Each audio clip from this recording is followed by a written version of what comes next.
All right. Can you guys hear me? Can you guys see me? Is it working now? I don't know why the settings have to be different for YouTube than Twitch, but they are, apparently. Testes, 1, 2, 1, 2. Yeah, yeah, bark at the moon. What's GDYAC? Goddamn yaks air conditioning.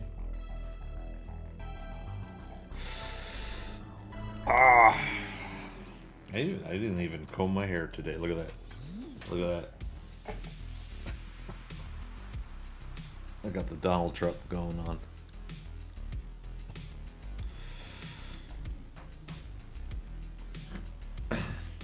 Okay, so you guys can see me. I gotta look at my preview one. Waving hands. That's 1, 2, 3, 4, 5, 6, 7, 8, 9, 10, 11, 12, 13, 14, 15, 16, 17, 18, 19, 20, 21, 22. 22 seconds delay. Alright, so Rare Pony, Ray Harrison, stop Ray, TTM, and his sarcastic gloriness being a jerk to me while I'm trying to test things out. Who's up early and has a hangover? I don't drink, so it's not me. Hearing and seeing is believing. Fortunately, yes. I can see you need to shave too. I don't know. So I'm gonna go ahead and actually see how much the sides grow. It's very sketchy, questionable. But I'm gonna let it go here for another couple weeks and look at it. I got a business trip in a month, so I can't get too crazy. And then we'll shave off the whole beard, the whole shebang. I get a haircut. So what I'll need to do next time is obviously figure out if there's any way I can cut stream delay down to like 5 seconds or something. Because yeah, I don't want to be too delayed from chat here. But yeah, so you do see the drawing. Yeah, I see it on my preview as well, so I can, once again, for some reason I can't capture just Photoshop. I have to capture the entire monitor, so you guys can see all my software down below, which isn't a lot that I'm showing in my taskbar, huh? Okay.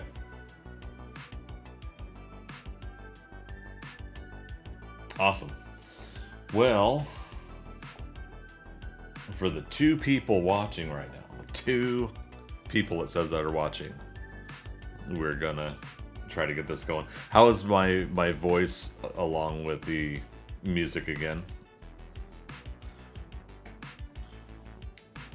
I can scale that down a little bit if needed. Remember, I am here to test you. It is my job to cause angst. It's not that kind of test. No, it happens to be a reasonable day where I could take the sarcasm, so yeah. You jerk. You meanie.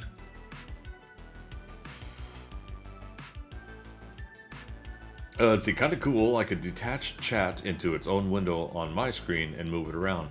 Yeah, so what's kind of weird is on Streamlabs OBS, I can't type my chat to you guys on there. So on the laptop over here, if I were to need a reason to type. Plus, obviously, chatbot is not active. I'm gonna have to figure out what's available for the chatbot for here. Let's see. If you have a gigabit, I have no idea why You have to have a 20-second streaming buffer. I'm sure it's just in the settings. I'm sure I just didn't see it somewhere. Once detached, I can then full screen your stream on one monitor. Oh, nice. So it becomes like a convenient thing to do for you there. I'll have to remember that when I'm watching like John Campea and stuff. I'll do the same.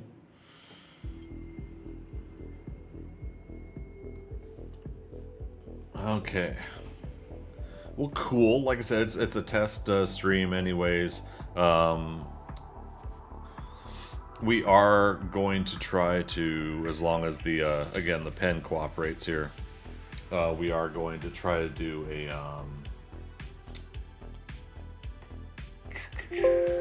oh no, couldn't use the stamp. We're going to try to do a drawing of Dr. Demolition and Lady Sparks here. I kind of roughly did the whole, like, she's hugging him from behind kind of thing here. Now, I went and found photo reference, I guess credit where credit's due, from the photography by Meg.net. I grabbed it off the internet, so we'll kind of use this as a reminder or a photo reference reminder. But Lady Sparks isn't gonna be as short as she is. She's taller. She's only about 2 to 3 inches shorter than Dr. Demolition. Music is just barely a touch too loud, not too much. Okay, so what I'll do is I'll scale it down on OBS itself, because I wanted my ears to stay the same. So how does it sound now? And let's do we've got a template, image, rotation, let's do clockwise. And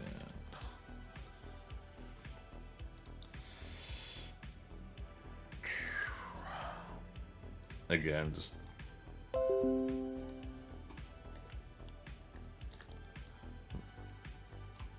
just for reference, kind of the idea here is to use the photo reference to kind of look at like how two people hug, you know, where the arms rest, you know, with her holding him up and around his arm, all the pressure points and stuff like that of where clothing pushes in, where someone rests up against one another. But I guess the hard part is like if Lady Sparks is taller, it wouldn't be too much taller, but wish it was a little bit taller. Wish it was a baller. Streamlabs sucks. I don't know. That's fine. It works fine for me. I mean, for the most part, obviously, yeah. There's things here or there. I think you're too negative, TTM. I think you need to relax and enjoy life.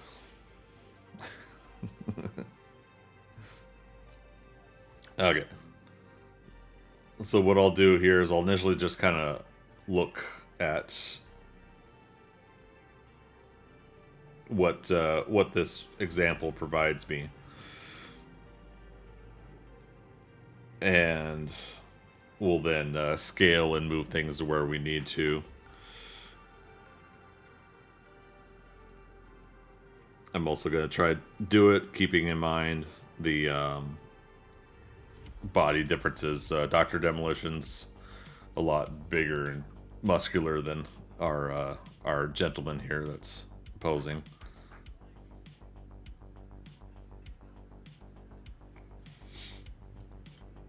Good now for the audio? All right. I mean that's kind of the thing now is like figuring out all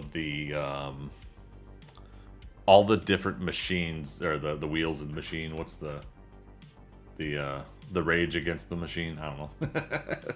But yeah, figuring out all the different things to do this for me it used to be so frustrating, and that's why I would quit and give up and not do it in the first place.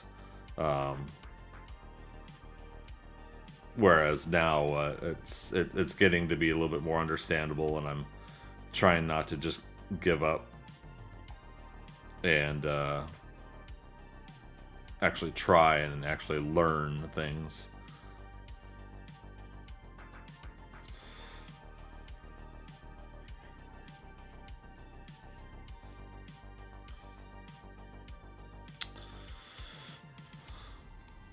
I don't know what's...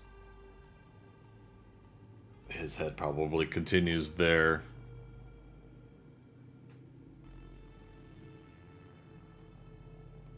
Dr. Demolitions would be doing that. I don't know, that's more like 4 inch, maybe.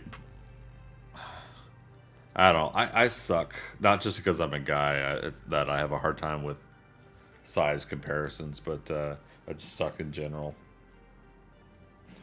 That's alright. Can't get better unless you keep trying, right?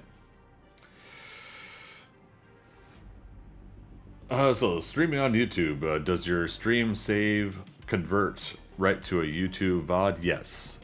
From my understanding, this will be the test today.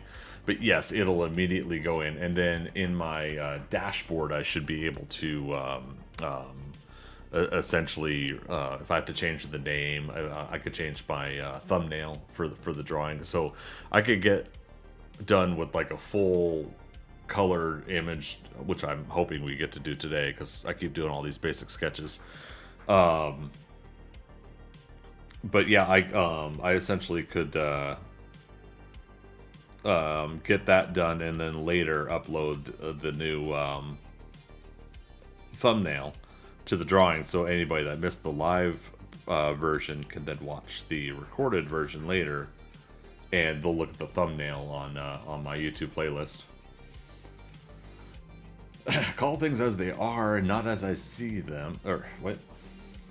Unless you want to argue with me on how great Comcast is.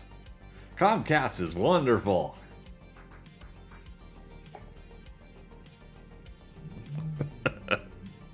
You know, they almost got is it Comcast that I can't remember. Maybe it was Comcast. All these companies, these big huge companies that own all the little entertainment companies and stuff that we watch all this stuff on. Is it Comcast that owns NBC, Peacock, Universal, I think? If so, yeah. So they were the ones, I think, that were in the bidding war with Disney for 20th Century Fox's library of movies and stuff.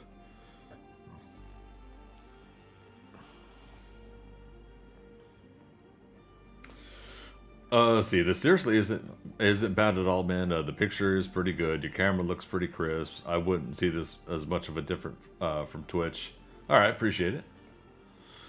Yeah, because I mean that's the other thing is it broadcasting at a is the resolution any different?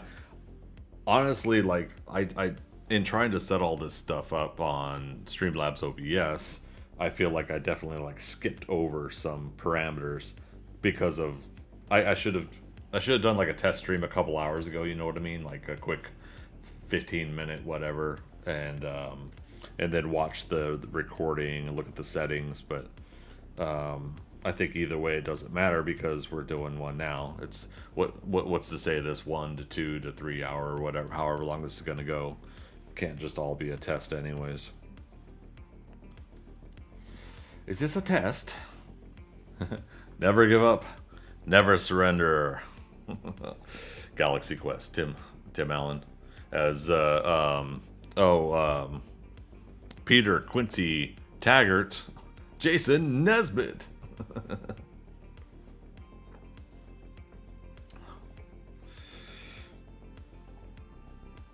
Alright, so looking at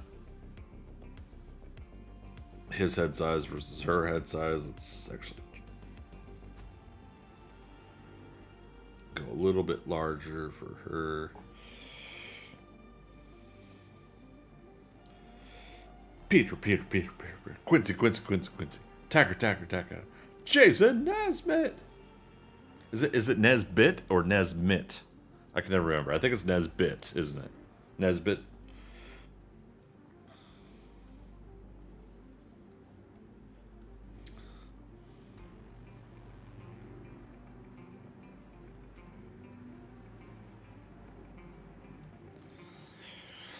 And I have to wait the 22 seconds now for you to to hear me, and then however long it takes you to respond.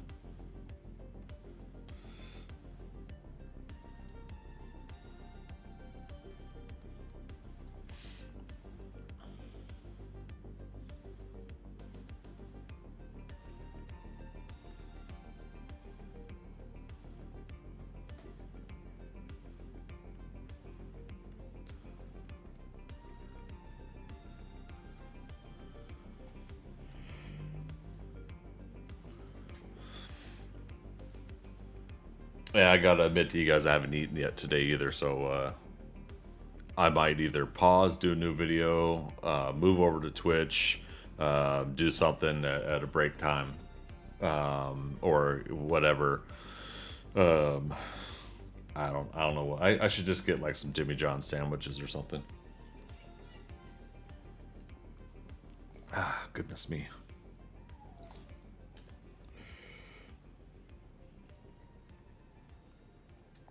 All right, so let's do. I kind of like how this dude in the sample photos. I think it's just got like his arm in his front hoodie pocket or something.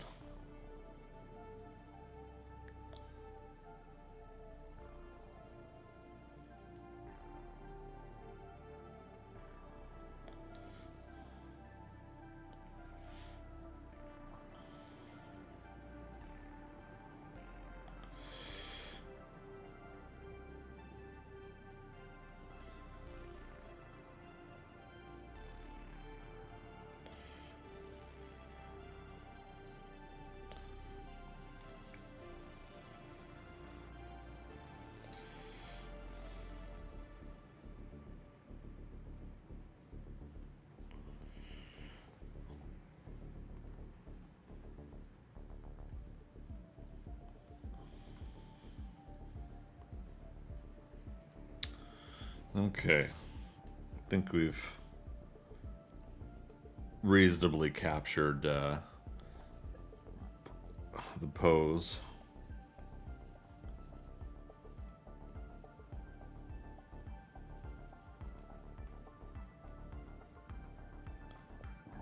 Ooh, goodness. I really shouldn't be drinking like massively carbonated beverages when I'm streaming. But yeah, I think we'll figure out like a lunch dinner break here in a bit. Yeah, dinner. But yeah, I went to bed last night and I just slept. I don't know how long I slept. I didn't even turn on an alarm. Just slept. Oh, I almost screwed up here. We put them on the same layer together. Let's do a separation here of church and state. Okay. But yeah, so this way I can now do something like that. It's just the sketch anyways. Layer 3, let's label it.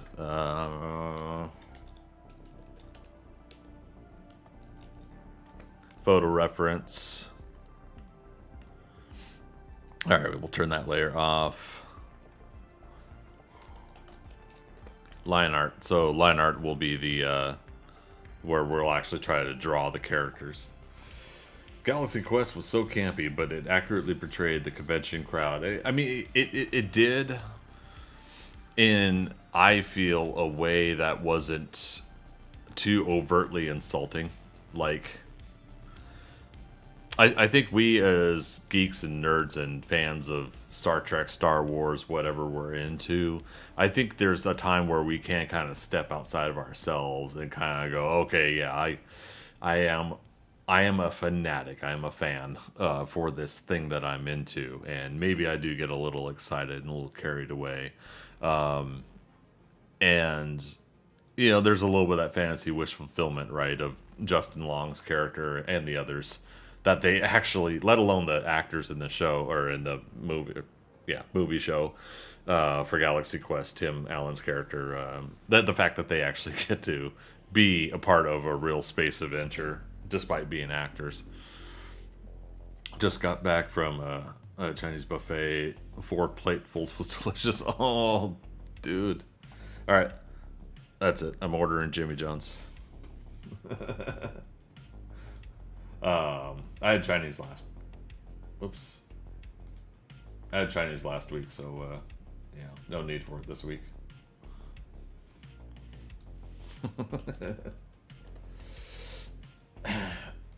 And they're freaky fast, so I'm not broadcasting this part, right? Yeah, okay. You guys see my delivery info and credit card number.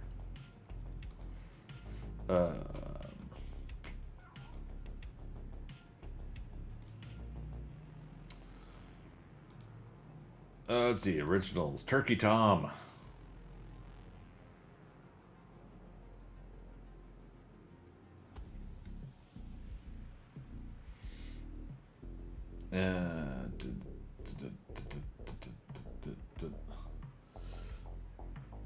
The male model's arm seems to be going backwards to hold on to her hip.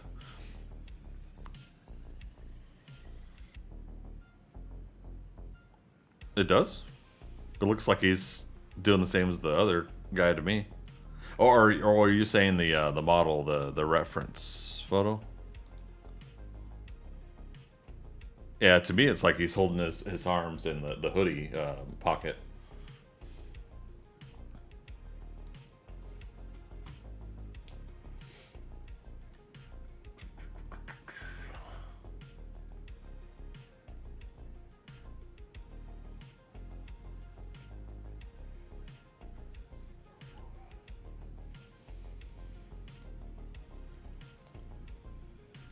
All right, we're gonna spoil ourselves with a cherry coke today.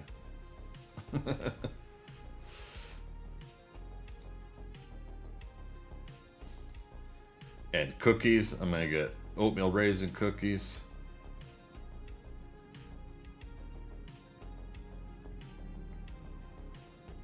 We're gonna do a giant size. We're gonna do a 16-inch French roll.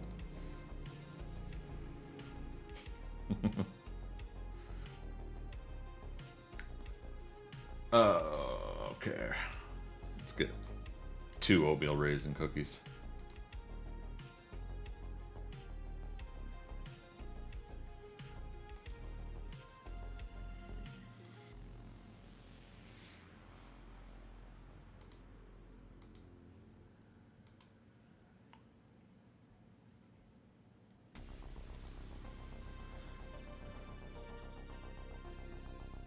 All right.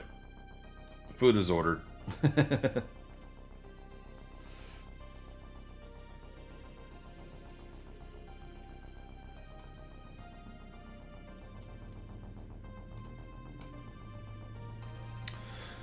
Okay. Yeah, gosh, I'll have to really look into that, why the delay is 22 seconds. Then again, so I watch John Campea live like almost every day that he does a broadcast, and he's got about, I think, about a 10-15 second delay on his, so it might not really be as adjustable as Twitch's we got down to, what was that, 3 seconds, 5 seconds? I mean, that was pretty good. But yes, with gigabit connection, that the issue certainly should not be the internet connection to have a delay. Okay, so what else do I want on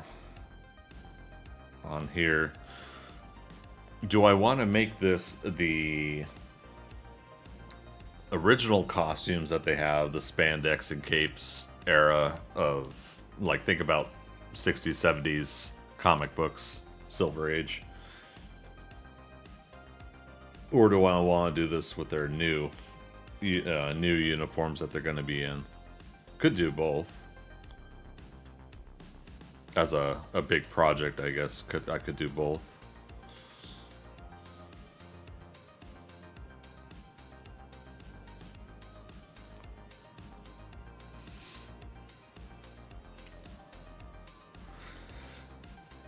Kind of the interesting thing too about the dimensional shift between worlds is when they're in their previous world, Dr. Demolition's not gonna. I feel like I don't want him to be as buff and strong. I think still gonna be like big and strong, but part of what happens to them, I want them also to be enhanced more than they were. You know, where you have the power levels between like DC and Marvel Comics, they have their own thing, right? You know, but yeah, if you were just doing a scale of 1 to 5, like Superman is 5 for strength and flight and whatever. Like let's just go with strength. If you're gonna go to a power scale of 1 to 5, 1 being a normal human being who can, like, everyday life could do stuff. 2 would be your Dwayne Johnson, Arnold Schwarzenegger, power lifters that are making records, you know, kind of, let's use that as the example, I guess. So you have 1, and then 2 is our human beings with the most, like, enhancement. Dr. Demolition would be a 3. Superman would be a 5. So I want to move, like, Dr. Demolition into, like, a 4, almost a 5, with his enhancement. Let's see, maybe it's just me, but when I put my hands in my hoodie pockets, my arm doesn't go that far back. It doesn't. Oh, man. We're going to be stuck on this. I'm not going to get the drawing done. Again, I'm teasing.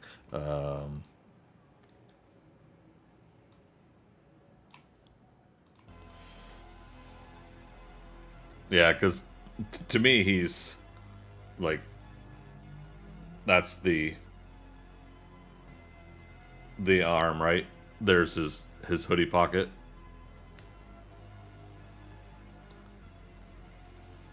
That's how I'm seeing it. Gimpy, glad to see you on here. Hope you're doing well. Doing pretty good. How you doing today? Rare Pony, yeah, like a Captain America enhancement. Yeah, I'd say that. Little bit stronger, not by much though, and that's what I'm gonna have to figure out my own power scales. Because if I'm gonna do trading cards, you got to turn them over and see the power meters right on the back.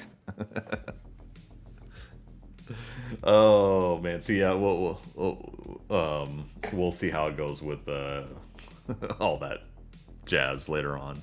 But that'd be kind of neat actually to do just a limited 100 trading cards, you know, that I'd make and and put the power meters on the back. I'd love that. That would be my geeking out thing about what I'm creating versus you know, it actually being merchandise, I think. But yes, yeah, I'd say like Captain America because you know, like Captain America, there's that part where he's holding the damn helicopter, right? And he pulls it. He's holding it. He's keeping it from leaving, but at the same time, you gotta imagine that Bucky's not really trying like to hurt. He's deep down, he still does not want to hurt Steve, even though he's programmed, because he's still got the conflict between the Winter Soldier program and doing his duty and people he cares for. But yes, like I kind of feel like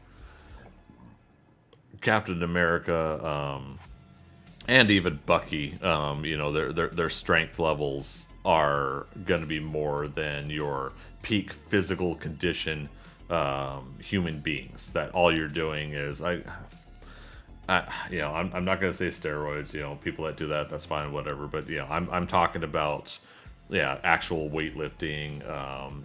Nutrients, proteins, nutrition, everything like that is all. That's I feel is number two.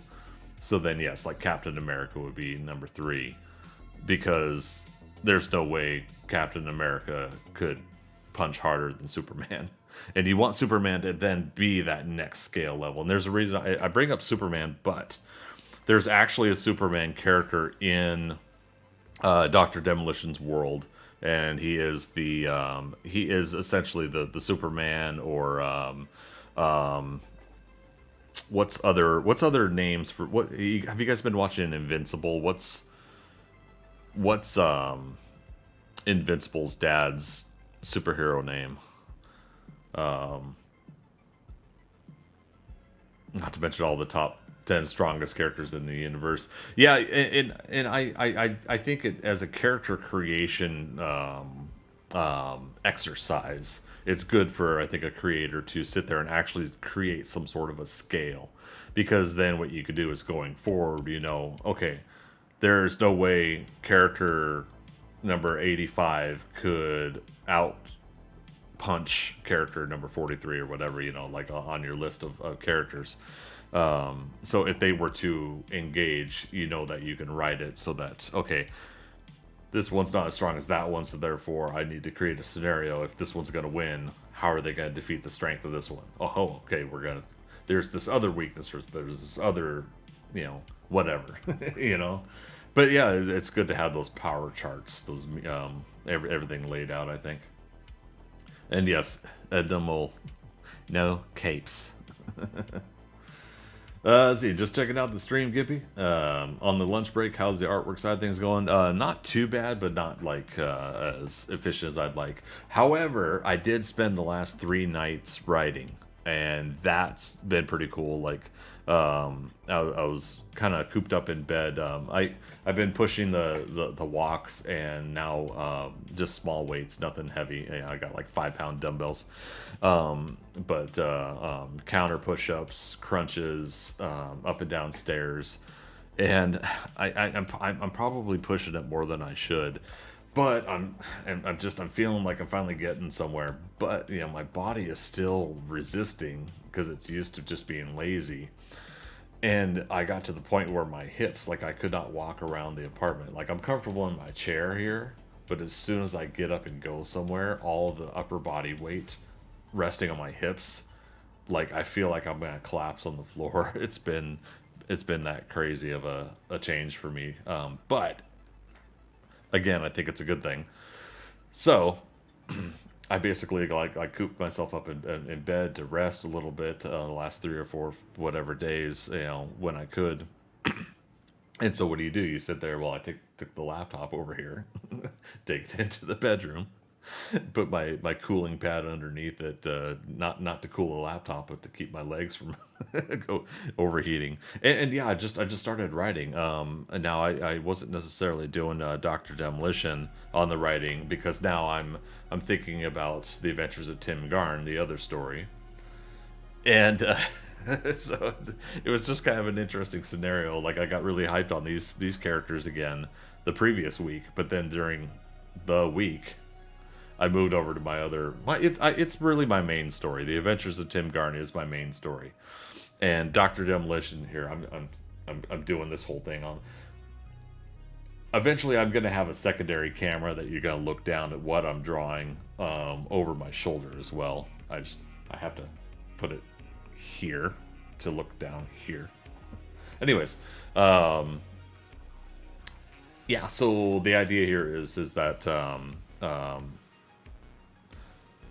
I feel if I could work it out right, every week or so I would release some new story or character design updates for either Dr. Demolition's story, The Adventures of Tim Garn, or Polytechnoless. Now, Polytechnoless, again, it's not as critical anymore to me to do the story as it is to have her as the mascot. So we'll do some drawing sessions where we start some kind of like some pinup work and design work for Polly, because I really need to lock her down for design so that we can, on whatever stream I'm on, whether it's Twitch, whether it's YouTube, whether it's recorded content or live stream, that we have her in situations where she's mascotting, you know, the streams, whether it's a drawing stream or it's my 7 Days to Die or other gaming streams, things like that.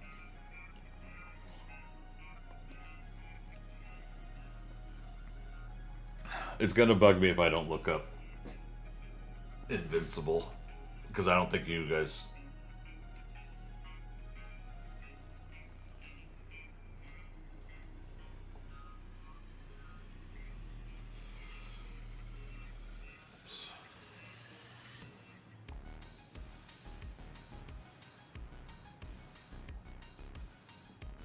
Stephen Yeun, J.K. Simmons.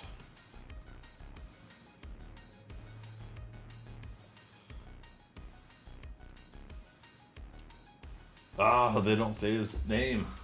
They just say his. God damn it!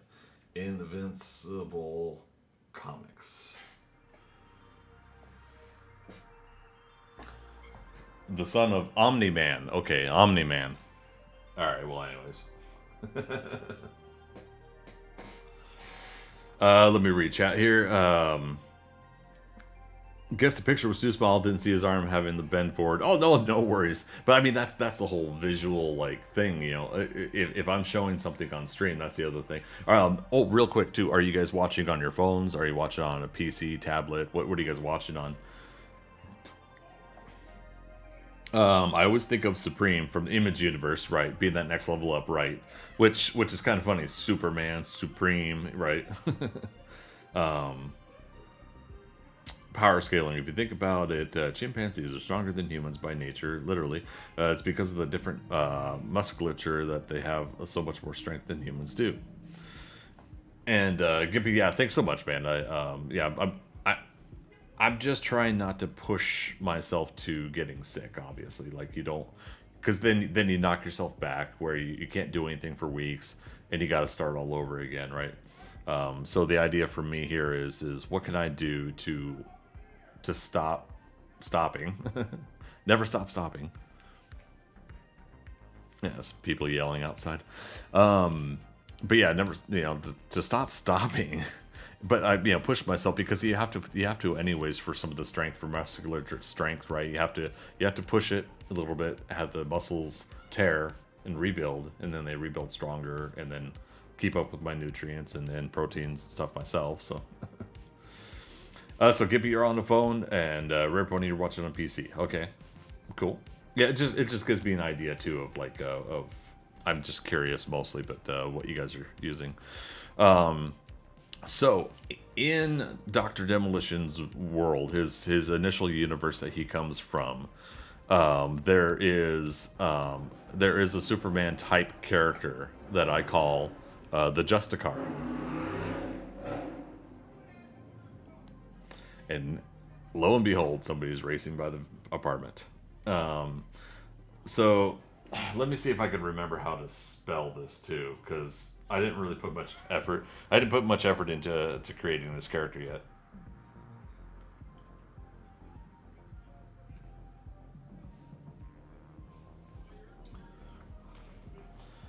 Okay, so a Justicar, Justicar, in the Middle Ages, England and Scotland, a Chief Justicar was roughly equivalent to a modern Prime Minister of the United Kingdom. As a monarch's chief minister, similar positions exist in continental Europe, particularly Norman Italy and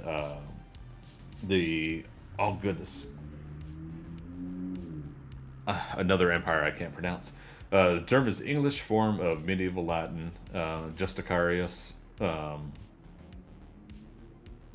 So, anyways,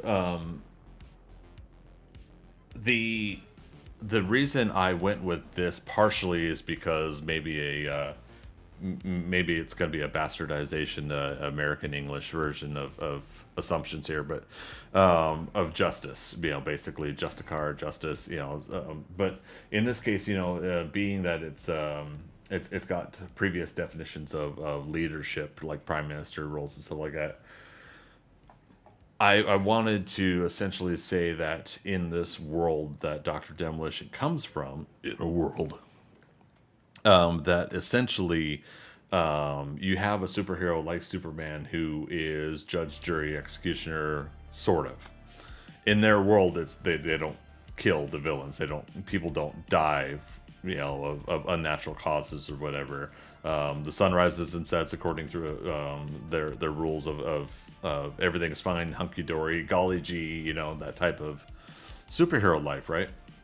Well, my idea here is, the Justicar, essentially swoops in, saves the day, everything's good and fine, and always wins. The villains are always captured, put in jail, so that they could eventually escape, hatch up a new plan, and wash, rinse, repeat. They live that kind of life in that world where it's all clockwork and always happens.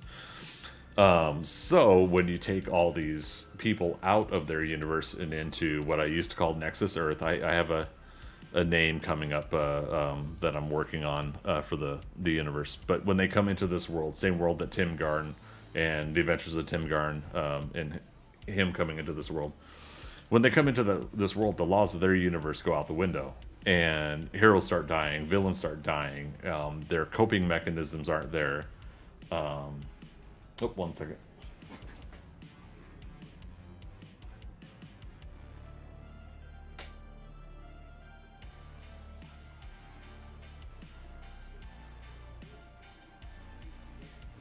I think my food's here already. They really are freaky fast, aren't they? Yep, out for delivery. Okay.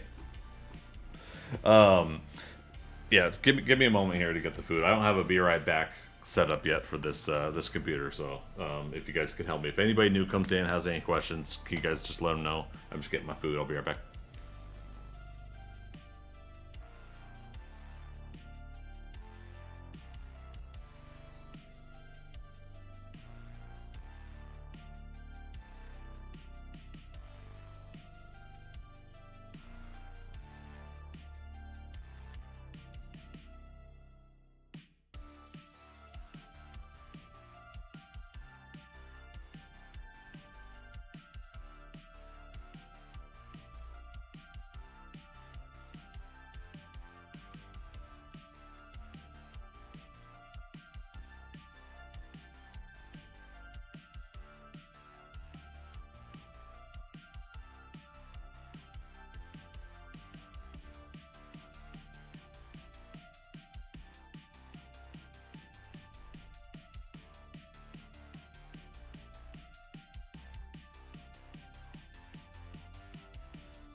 Okay, so maybe I was wrong. I think it's an Amazon delivery. My new paints and canvas that I ordered. And Rare Pony, you're gonna be making some food. You'll be lurking. All right, no worries, buddy. Yeah, guys, this will be kind of rough right now, anyways. I'm gonna. Yeah, dang it. Enjoy your lurk. Yeah, I wonder how that works for YouTube, because yeah, in the chat, I don't I don't know if a bot would be set up to respond to you. I don't see it on other people's live YouTubes. So, I think that's one thing that Twitch does have probably a little bit more of a step up from YouTube here is the whole chat function.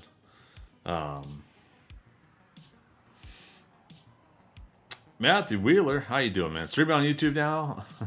Hirlo.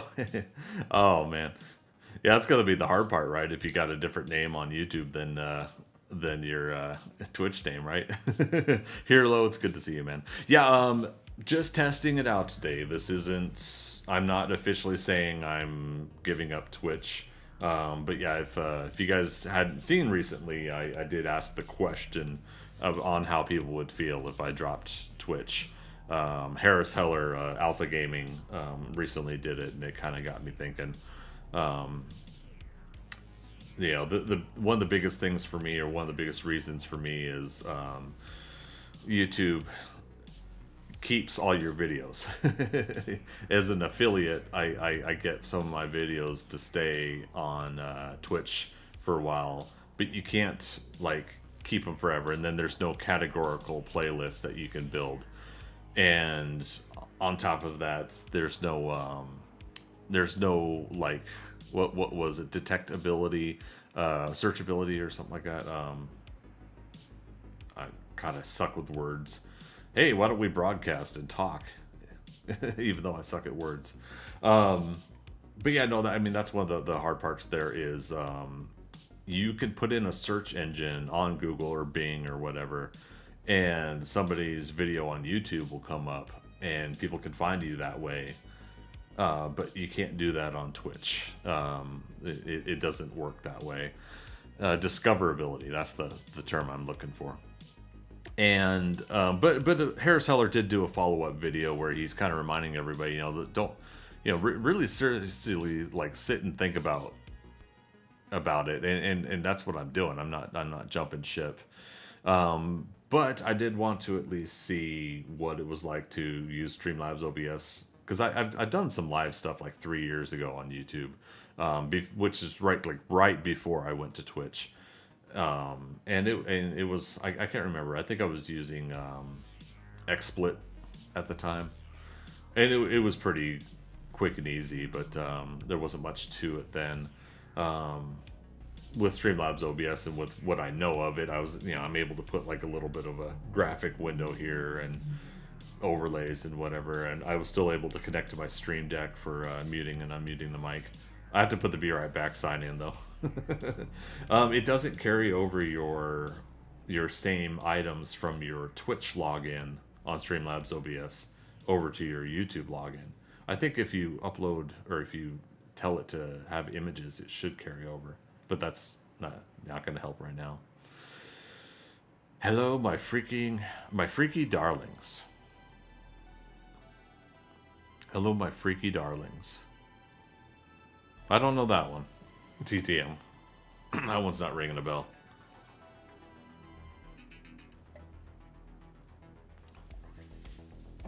Oh.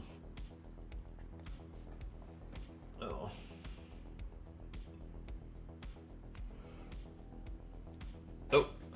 Jimmy John's left food at the door. One moment.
Okay, we got food now. League of Extraordinary Gentlemen, starring Sean Connery, which was his last movie made, and he had the chance to be Gandalf from Lord of the Rings, and instead did League of Extraordinary Gentlemen. And I still enjoy that movie. I don't get the dislike people have for it, but I do think he could have gone out on a better note. But would he have done Gandalf as well as Ian McKellen did? I don't know. I don't think. Well, he even said, I think himself, that he doesn't understand Tolkien and Lord of the Rings in the way I think everybody else did. So I think obviously having Ian McKellen was a great, wonderful decision.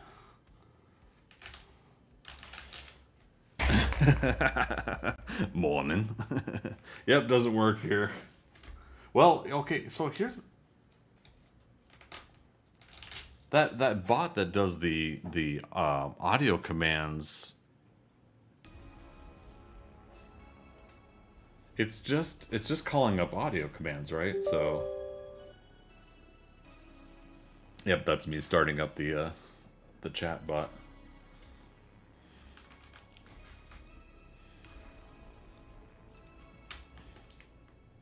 Oh, wait, but your command still won't work for it. Yeah, you typing in chat won't do it.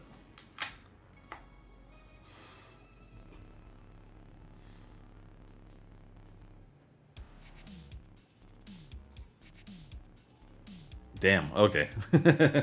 I was like, ooh, could we still try to make it work, though?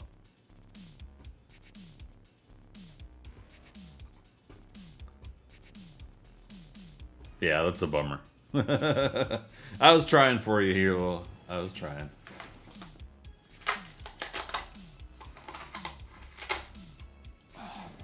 It's so funny. So they put masking tape. I'm not making fun of them for it. Funny as in like who would have thought we would get to this point? But oh wait, no. It's for delivery, because if they're on a bike delivering the food. Okay, so maybe that's what it was. Anyways, but yeah, they put masking tape over the beverage top so it doesn't spill out while they're delivering it. Okay. Tony Curran played the gentleman thief in that movie. It's so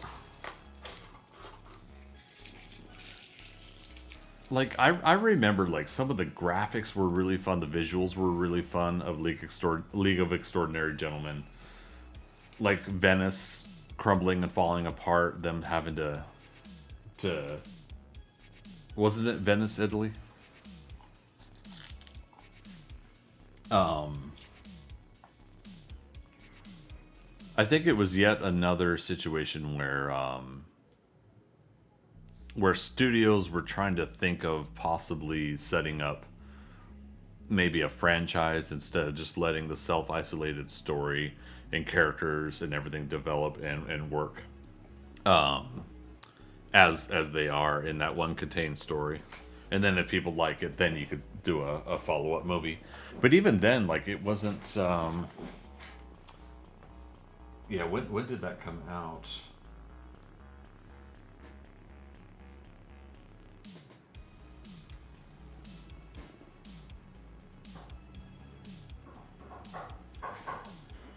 Okay, got another knock on my door. I'll be right back, guys.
Okay. Sorry again. But yeah, now it's the Amazon order.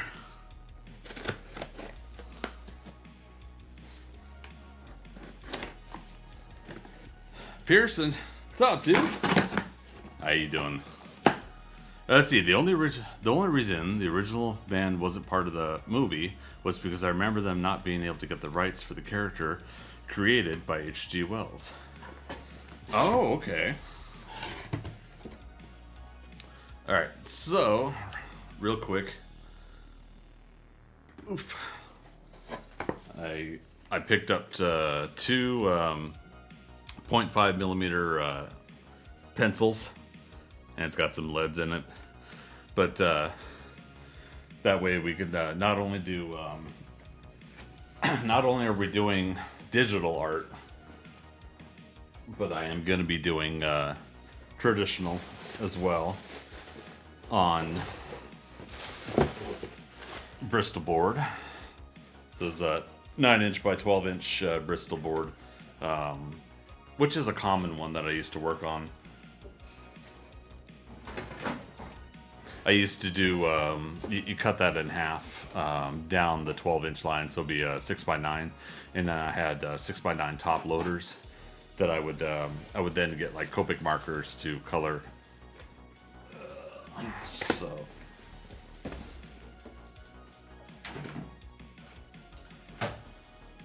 yeah, Copic markers, if you guys haven't seen these before. They got a brush side and they got a marker side. Starting to put the art supplies in the back here.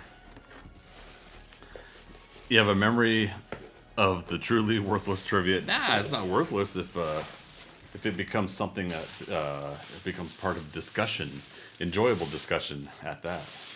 And you know, that's what it is to me, man. It's enjoyable, so you're in good company. I do the same thing. It's just as we've talked about before, I'm probably a little more focused on a different era of movies and popular culture zeitgeist of entertainment, right? Versus yours. But the cool thing is again, when we have these conversations, I get to learn some more about stuff that I don't know, and then hopefully vice versa, I'm doing the same for you. Okay, and then this last order is a paint set. I got a did I get gouache or did I get acrylic? I think I got gouache because I wanted to, at the park, just essentially get some real cheap and basic canvas or even watercolor paper and just paint, whatever, paint mountains and streams and lakes and stuff like that, and not even like full detail, just kind of have fun with it, you know what I mean? So yeah, it's a full paint set. It's got a bunch of paints, got a bunch of brushes. It was like I think $35 just to get something like this off of Amazon. The pencils were like $10, and what else did I get? Something else. Like all in all, like a $50 art purchase, so I can, enjoy what I want to enjoy. Because when I feel like I want to just get up and go out to the park, and create art, I shouldn't have a hesitation. I should just do it, and this is a way to have the supplies to do it. We die. Okay, does this "we die" happen to come after the moment where this little eyepiece comes over in front of somebody's eye? We die.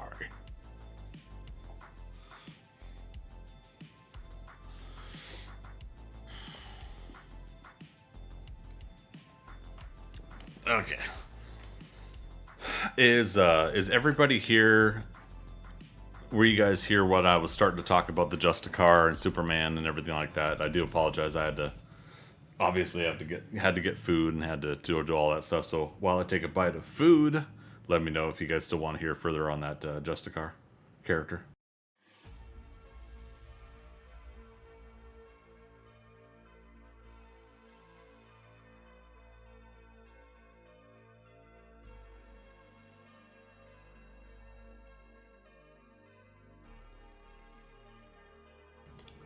Oh, is the yep to the we die? So it's the last Starfighter. What do we do? We die.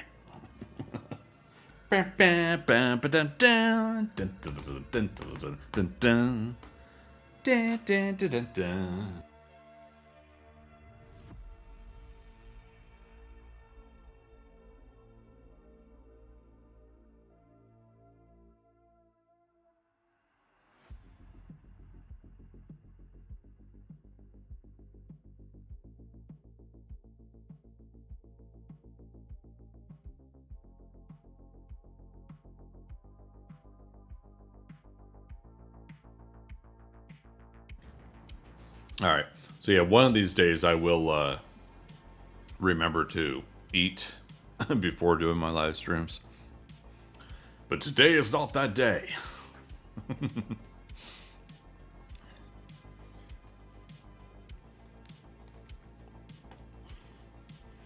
I knew for a fact you would know that movie quote.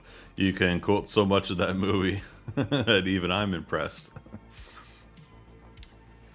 Was it what was it about Galoka? Think that the I don't know, the Eucalypts were too ugly to save. Who's Galoka? Or no? Did so and so think the Galokas were too ugly to save? What's a Galoka? Duh. Or was it? Wait a minute. Are you the kind of kid that sneaks down and opens and peeks at his presents before Christmas? No. That's why I'm not gonna tell you. Oh God.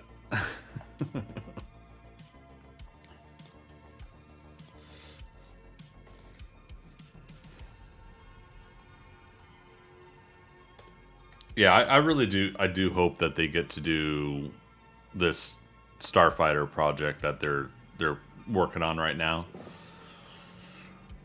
It is one of those properties I really wish had a lot more love and attention to it, but I think is slightly ahead of its time when it came out.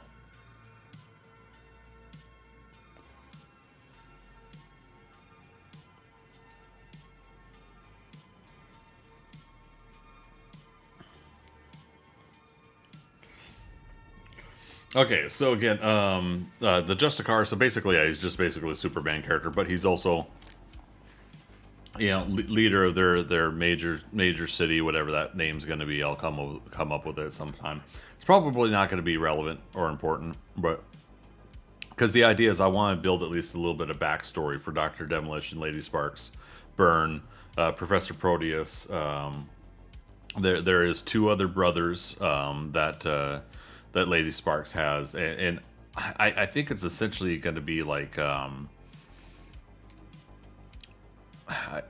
feel like I go back and forth on this because last week I was saying like I was going to make Doctor Demolition a villain, but yeah, I'm just so back and forth on it. I mean, villain in the sense of where they came from, right? But when they go to the new world, the idea is here. These are the people that we're following. They are mostly the heroes, but much like watching like Battlestar Galactica, Ronald D. Moore's Battlestar Galactica 2004, and some of these other modern day stories. You want to see like it's shades of gray. Like you're doing the right thing because you want to survive, and morally, the people you care about to survive as well. So you have me wanting to pull out the DVD of that right now. Did you know that Will Wheaton was in that movie as one of Lewis's friends in the trailer park? You can slightly see him just for like a half second on the released version, but in a deleted scene, you can see him more in like a more broad scene. But I don't think he had any speaking roles.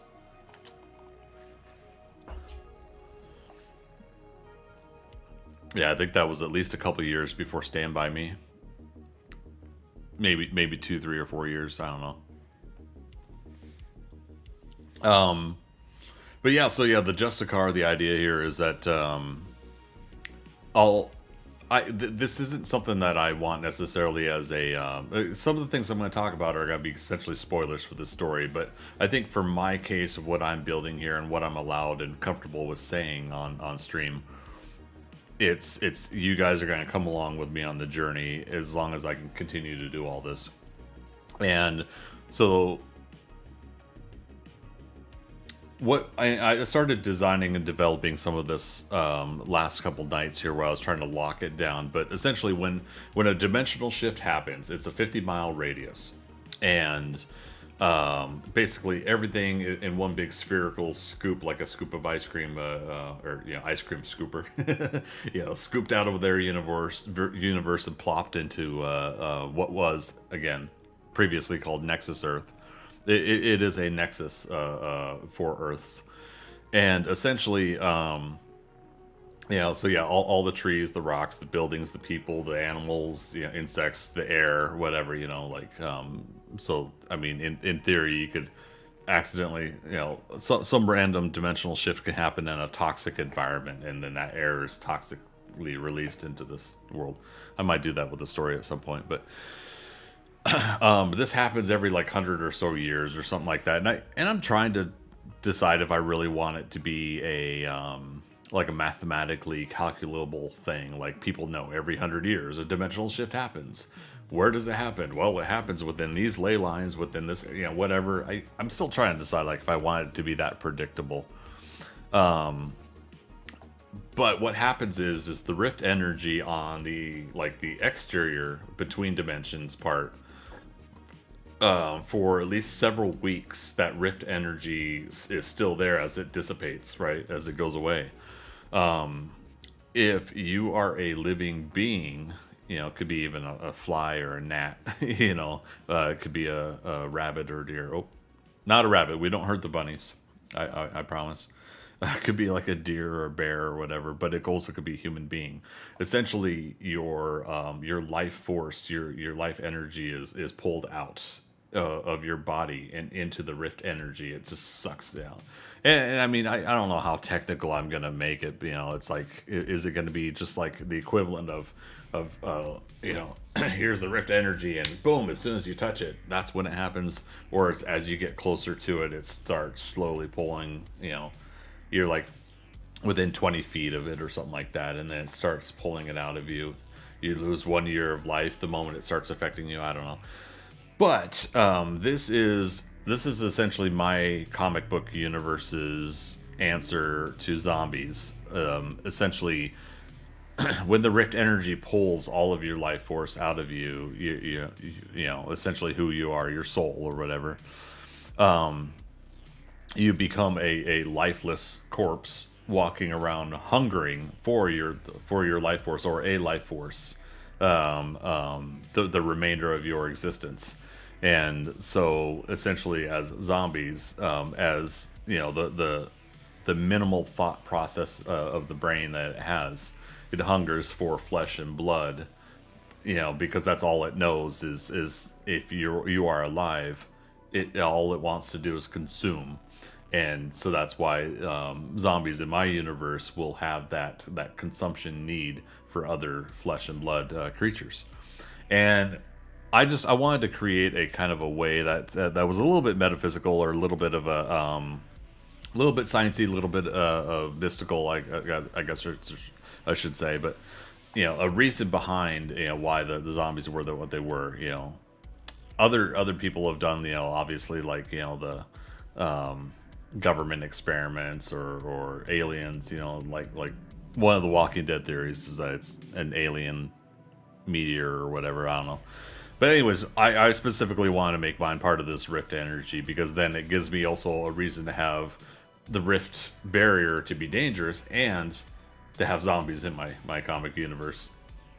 Scoop, there it is. Oh, no. Tag team back again. Chicken Rick and let's begin. Party on, party people. Let me hear some noise. DC's in the house. Jump for joy. It's the party over here. Party over there. Wave your hands in the air. Shake your derriere. These 3 words when you get her in bed, say won't. There it is. Hit me. Vampiric life leech. Yeah, I mean, in a way, it's essentially giving a reason for my zombies. but also again, like for the rift barrier to be dangerous as well, because that comes into play later also.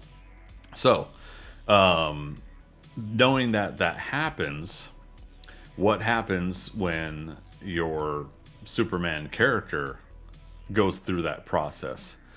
You now have a superpowered being that is a zombie.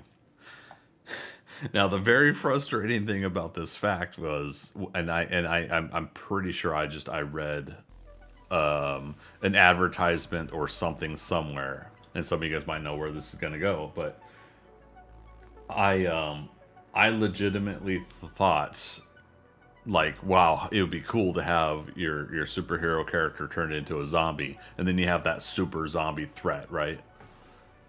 And then Marvel Comics comes out with Marvel Zombies. But again, I'm pretty sure it was more of me seeing like an advertisement that they were going to do Marvel Zombies, or I saw somebody else do like a what if these superheroes were actually zombies, you know, like I think the guy that painted all the Marvel Zombies covers initially, I think he was doing some before they tapped him to do it, you know, I don't know. It's dare I say it's a common enough thing that I think a discussion amongst people that I'm sure amongst the comic shop discussions that it came up, and so yeah, I wanted the same thing. I wanted the same thing where you have like that situation where Doctor Demolition and his team have to defeat the Justicar in that first initial wave of panic and confusion.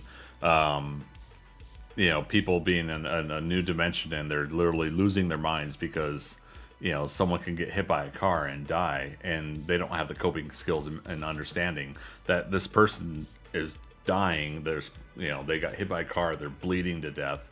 What do I do? They panic, you know, so the coping skills aren't there. So now it elevates to the next level of that. So if I'm to make Dr. Demolition a villain, Dr. Demolition, Lady Sparks, Burn, and again, the two other brothers that I'll still develop. The idea there is that they're gonna, in order to survive, they're gonna have to band together to defeat Superman, essentially, but a zombie version. Now, the zombie version of Superman obviously cannot plan and strategize and think of quick and swift ways. He just hungers. So after about several hundred people that he just mows through and eats and kills, essentially, you know, all he's doing is just a tunnel vision of hunger. They can essentially like try to come up with a plan to try to defeat him. So I wanted to pin these characters against that superhero character that's zombified, and have that just that massive rush of reality breaking moment of franticness and whatnot. So let's see. The Force as a excuse me. The Force as a make a powerful life leech. Interesting concept. Just essentially to give the two-factor thing. I wanted the barrier to be dangerous for some reason, and I could have just made it so that it just tore your body apart and you cease to exist, you know, if you got vaporized. But I wanted to also have a reason for my zombies in the universe, and it made sense to me that essentially, yeah, it just pulls out your life force. So essentially, like with Dr. Demolition and all them, I'm wanting to follow stories of these characters that go through this real crazy and insane moment, and then these characters become heroes and save people in the city, or as much that are left, when eventually demons start attacking. Now, in again what was called Nexus Earth, in this world, basically, the idea was that there were these kind of like larval eggs that these demons could drop through the barrier that would not be affected by the life force energy, because, you know, in my mind, demons have, you know, in this world, they're called demons, but they're creatures that are demonic or whatever. they themselves have still like a life force, an energy to them, right? So they could be affected too. But I wanted to have kind of like a creature that essentially could, fly above. They always know where these dimensional shifts are going to happen, so they always fly above it. Then they drop in these larval eggs, and the idea is at the epicenter of the dimensional shift. So you have the barrier, right, out 50 miles out, and again, maybe the barrier is a good 100 yards worth of energy or something like that, with some dissipation and you know but in the epicenter, roughly 100 yards in the epicenter, that's where the energy is it's different, but it's also the strongest and stuff like that. And these larval beings, these creatures, basically like try to find anything that is kind of ripening with or soaked with that energy in the epicenter, and they take over those beings, and it becomes kind of a like aliens face hugger kind of thing, or they maybe they go in the bodies or something like that. So the idea is that they'll take over those creatures. So again, if it's like something just like a universe where there's just a bunch of wildlife, you're gonna have a bunch of kind of demonic deer going around, that are possessed by these creatures, and they'll be morphed and changed and whatever. In the opening scene of the Adventures of Tim Garn, I wanted to basically make Mrs. Mosby, the neighbor next door, poor little old Miss Mosby, make her possessed, and she'll go from this little old frail woman, and then eventually just become this big, huge, crazy thing inside Tim Garn's apartment. And so I wanted to kind of, I'll do something similar with Dr. Demolition, where they, in their case, they're superpowered beings anyways, but they're superpowered beings in their universe. Transported over to what was Nexus Earth, the idea is that they're going to get enhanced themselves. Again, Dr. Demolition would go from like a 3 to a 4, almost 5. He wouldn't be as strong still as the Justicar, because again, I don't want him to just defeat the Justicar like easily. We got to put a little bit of a challenge in there. So yeah, I think the idea here is that they get their powers are boosted. The reason, the real big reason, honestly, for the power boost is Lady Sparks here. She's essentially like Jubilee, where she just throws out these quick little sparks. They tickle, they maybe they flash you, and like whatever, and she's kind of a diversion character where she doesn't really do a lot of significant power, but she's got enough to do something.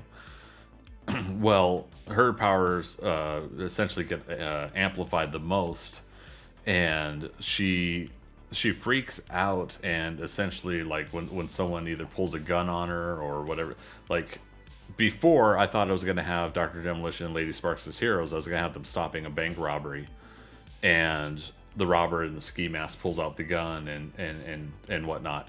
Now I'm thinking like they're basically breaking into a place, and I would make like a security guard with a whole cap and badge and pistol out, saying freeze, don't move, or something like that. And so essentially her thought, she freaks out, and her natural reaction is just to throw sparks so that they can get away, whatever, like, oh no, sparks, Again, no offense to Jubilee. I know other writers did do a lot better with her later on, with her kind of like fireworks and stuff. But then what happens is Lady Sparks essentially fires a full electrical bolt charge from both her hands, focused at the I guess what's now going to become the security guard, and it essentially hard boils right through his body, just completely melting and killing him, and there's this big hole, gaping hole, and he just falls over. And that's her like initial like reality break, like, oh my god, I just killed somebody. Like even as a villain, like in their world, You know, they always threatened, but they never really, they tied everybody up, put everybody on a train track. But the heroes, they knew the heroes would always come in and save them anyways. So they're in their reality. It wasn't like a morality check. So she's essentially going to kill this security guard just from this real quick, like hard boiled electrical bolts right through him.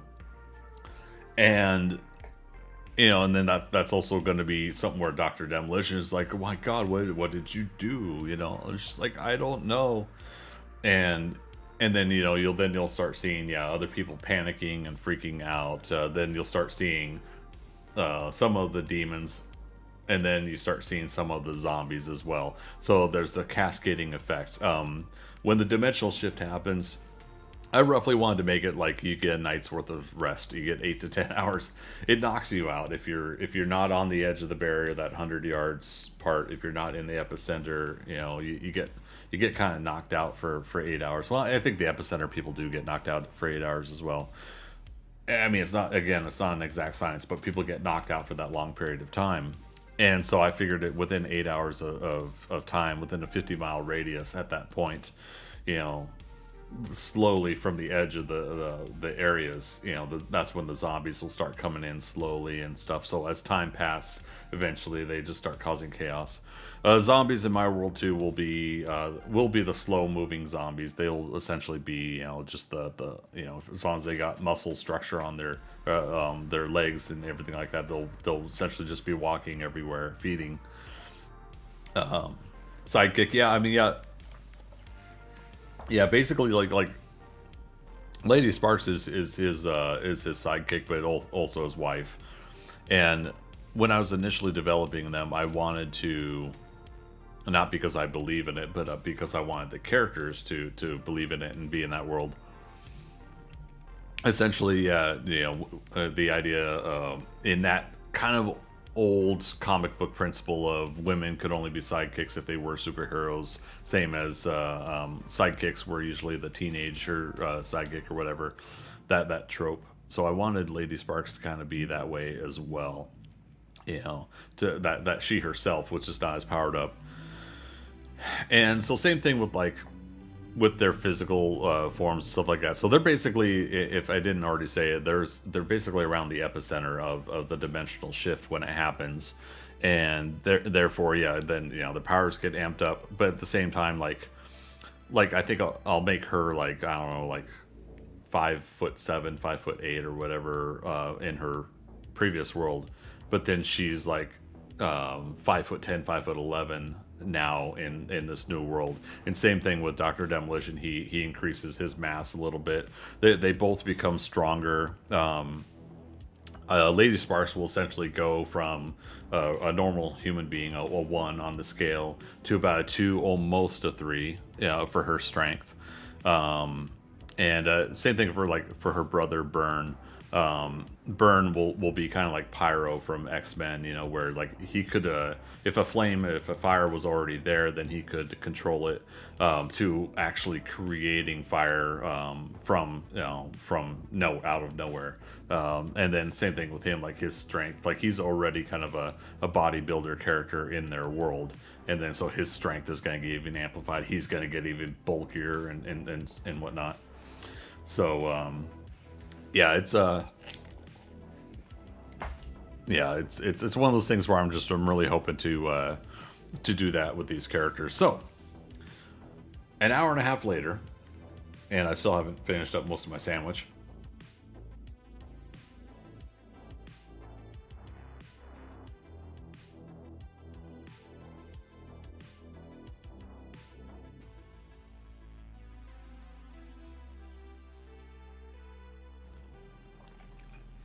Oh, sidekick, Coach Boomer. Is that from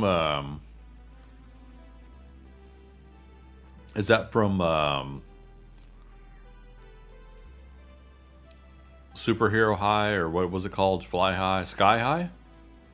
Kurt Russell?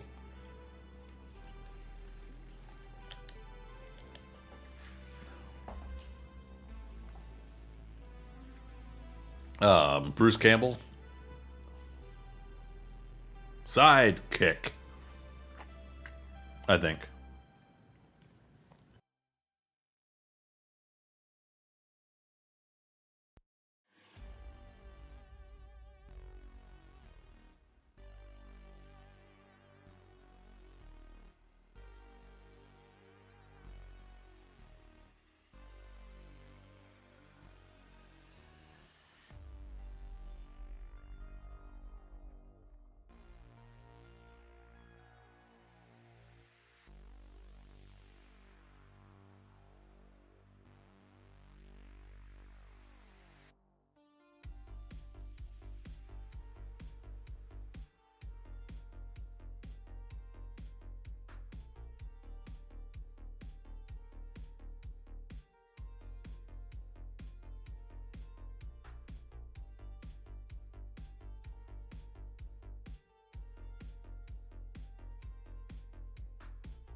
So it was Sky High. Okay. All right.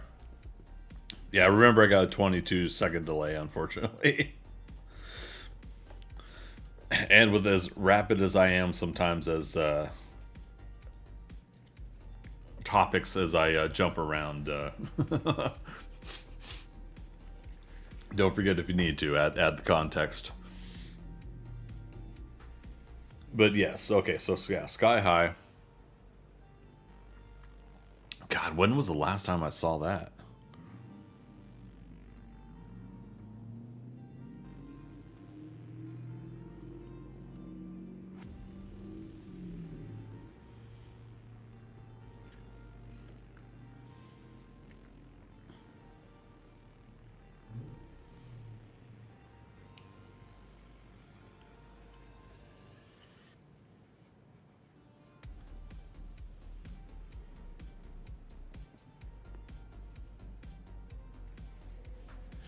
Wow.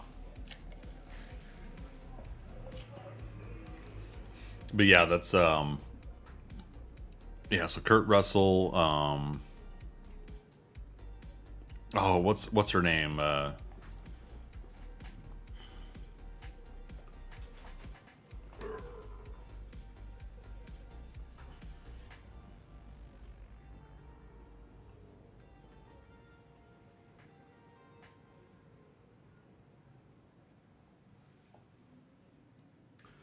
Kelly Preston. Yeah. Didn't she die recently?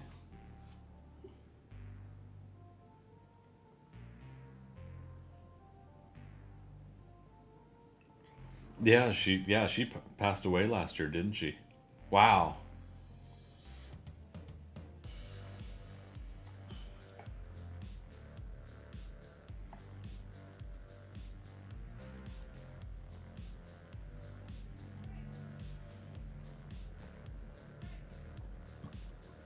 Yeah, died of breast cancer. Ah, that's harsh.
Yeah, July of last year. Yeah.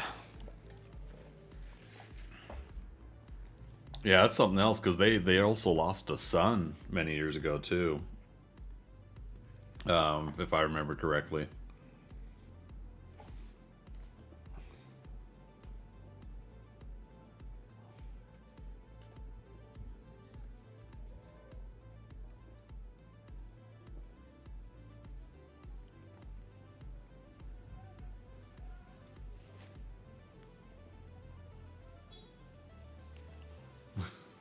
So one problem with wearing headphones is you start putting out, or you start blocking out all these sounds, but then you barely hear some of them, and yeah.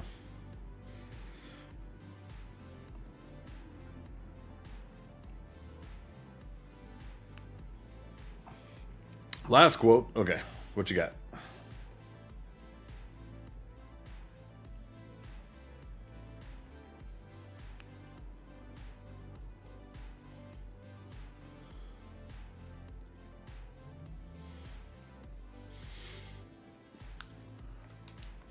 The pellet with the poisons in the vessel with the pestle, the chalice from the palace has the brew that is. The pellet with the poisons in the vessel with the pestle, the chalice from the palace has the brew that is true.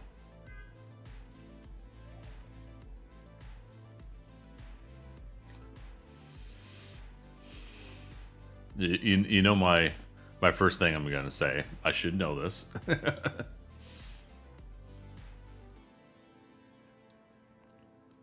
chalice from the palace has the brew that is true.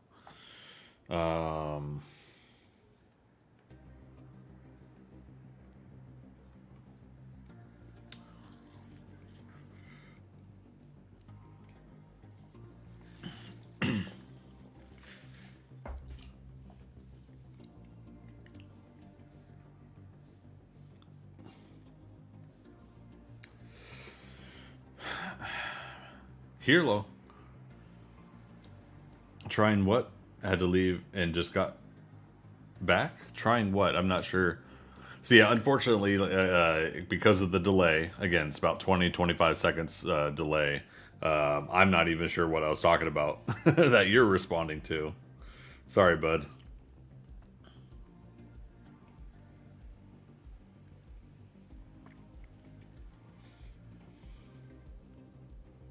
And then TTM, your quote. I don't know what it is, but God, does it sound familiar?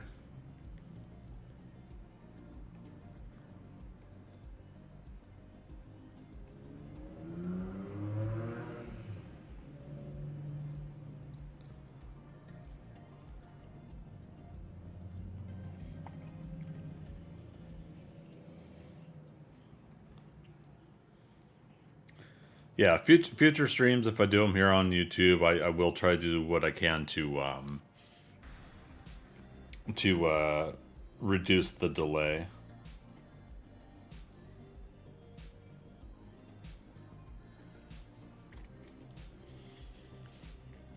The Court Jester, Danny Kaye. Oh, I've never seen it.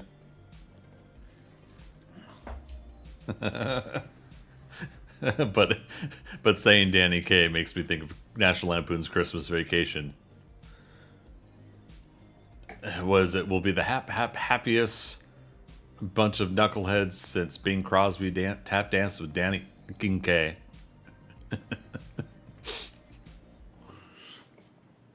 Oh my goodness, I want to say that's on my other list though. The Court Jester, it is, yeah.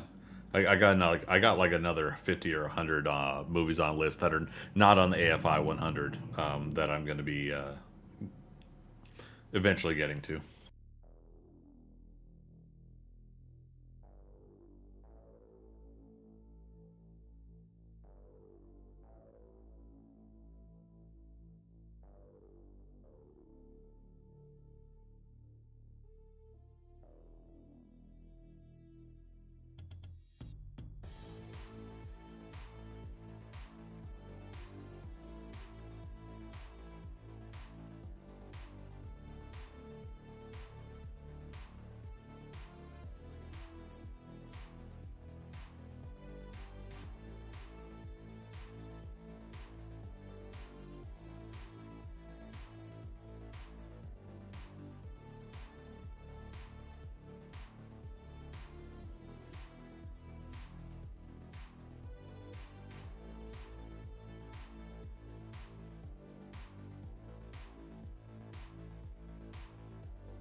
Let's see. Never watch that movie. It sucks. I demand that you never see it. Oh yeah, well I'm gonna watch it tonight. Actually, no, but you're learning. You're learning.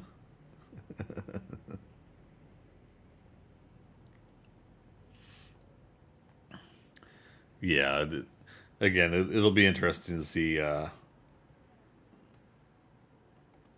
It'll be interesting to see like how and when I get to a lot of these movies, and it'll be nice to get the AFI 100 list done. And I feel like after that, then I'll be able to expand some more. The hard part is I'm such a spur of the moment kind of influenced person. Like the other day, I watched again, kind of either on a whim or something I read about or saw or whatever. What was it? Yeah, now I have to remember. Again, it's because it's like you're cooped up in bed, you're not feeling good, and I'm sitting there on the laptop, and I put on Keeping Up with the Joneses. Zach Galifianakis, Isla Fisher,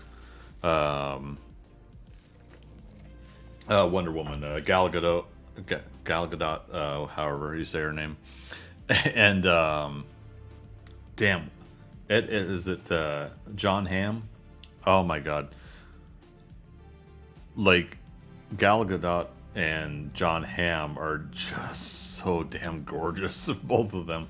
Isla Fisher is not bad at all, but the fun thing about it, the reason I bring it up is because of the fun little like height differences between Gal Gadot and Isla Fisher, like the just that hot moment where she's trying on lingerie and stuff like that. Anyways, so the reason I bring that up is I watched Keeping Up with the Joneses. I had a fun time with it. It's a fun movie. There was a couple moments in there where they actually like did some serious things I didn't think they would do in a movie, that comedy of a movie. I think one of the things that it suffers from is that it didn't know if it wanted to be full comedy or if it wanted just a little bit of seriousness in it. But yeah, so I watched that one, had a good time. I was like, all right.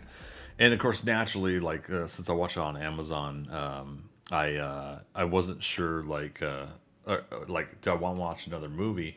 And so it recommended on like all these list of movies. I saw Date Night with Steve Carell and Tina Fey, and I was like, I never saw that one either. All right, you know what? Let's do it. So I put on Date Night with Tina Fey and Steve Carell. And lo and behold, but who has a small not cameo role because she wasn't known back when they did this movie, but who has a small role in the movie? But Gal Gadot. And I'm like, holy shit, right? So I'm like, okay. I mean, because again, that's like she's like a girl that Mark Wahlberg's sleeping with, I guess, But she does another similar thing where like Mark Wahlberg's like she's Israeli, and she's speaking to him in Hebrew, and it was just one of those things because Gal Gadot herself is Israeli. But yeah, so that was just like, okay, well, I mean, that's probably one of the reasons why Amazon recommended it, because there's a connection there, Gal Gadot.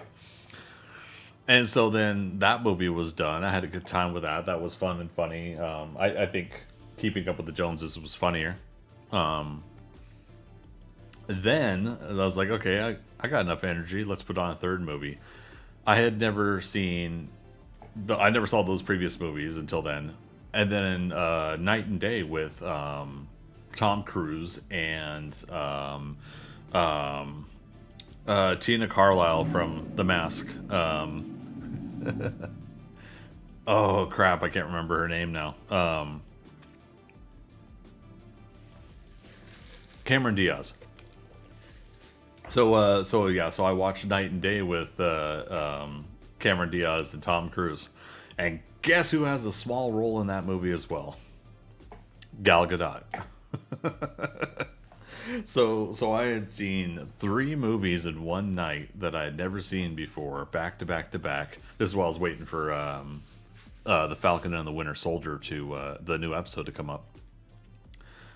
And so it's 3 movies I had never seen before, which happened to be 3 movies that Gal Gadot was in. so so go figure, right? But yeah, and I mean, she is just a breathtaking woman. My hat off to her for not only getting the role of Wonder Woman, but if you like watch some stuff with her, like at conventions and stuff, when she gets to meet a little girl that's just like in awe and inspired of meeting Wonder Woman, so to speak, the actress playing Wonder Woman, the genuine human connection, the happiness and inspiration that Gal Gadot then pours back out to the people that were really happy to see Wonder Woman and see her, because they were then promoting like Justice League and stuff like that, the initial Justice League that came out. It's just so wonderful to see that kind of connection. As a guy, you're constantly seeing the guys represented, and so I'm constantly geeking out because I see Superman and Captain America and Spider-Man and everything like that. And it was just, there was nice breath of fresh air to see it represented for just this little young girl that just like, it's just like I'm coming to meet Wonder Woman, so to speak. Are you an audiophile too? What's audiophile? Is it cinemaphile and audiophile? Is that the definitions? I mean, is that the 2 words?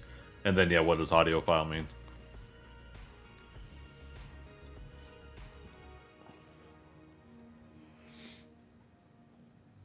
Yeah.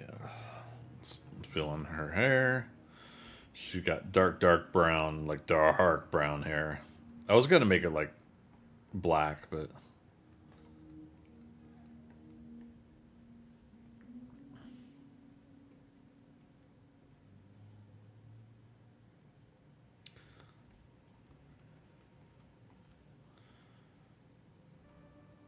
yeah, we'll have to eventually play around with it too. But I think what I would like to do over the next several weeks is lock down all the character designs. I think we talked about this last week too, but I'm gonna want to lock down character designs, get a character sheet going for everybody, and say this is it. This is how they look. This is how they look in their uniforms. This is how they look in plain street clothes, whatever.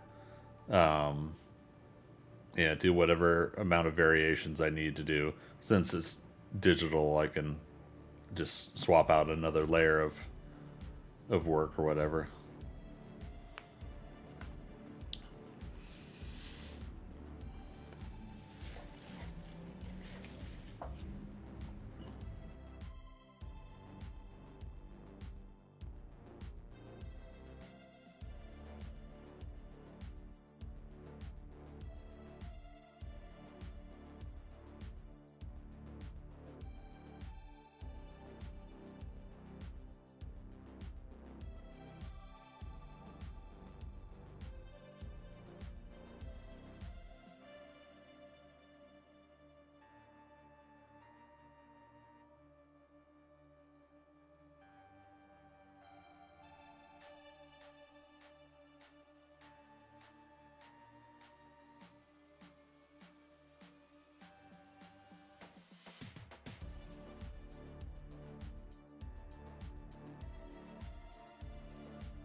Let's see. It is for the purity and beauty of music. Huh. I don't know if I consider myself an audiophile. When it comes to music, I'm more a melody versus lyrics kind of guy. So I've in the past I've been listening to music where people have given me a hard time because they'll say like, you know what those lyrics are about, and I'll be like, actually no I don't, because I'm listening to the melodies. Even like how melodic lyrics can be when they're said. Like I won't even think about sometimes the lyrics. Oh, which I've gotten better in the past several years now that I've been hassled about it by people. But yeah, I don't know if I'd consider myself an audiophile.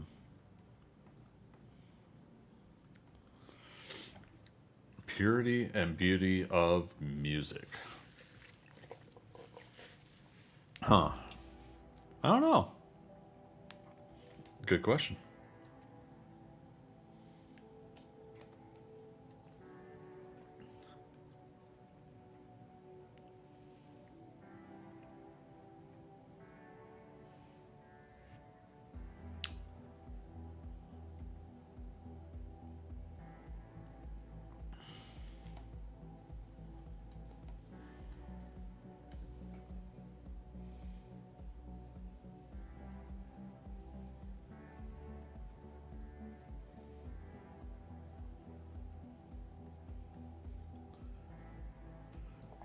So now with with Lady Sparks, if you remember the old Incredible Hulk TV show, when David Banner, when Banner was about to turn, his eyes would go green, they would say, or whatever. But his people would be like real little tiny and small. Essentially, Lady Sparks is going to be that way too. She's going to have a little bit of a visual enhancement too, like or vision enhancement with her power and ability. But because of that, she won't be able to see light spectrum the same as everybody else anymore, like she used to. I'm sure there's a better dictionary definition, but my definition works for me. No worries. But I mean, it's like for the purity and beauty of music. So,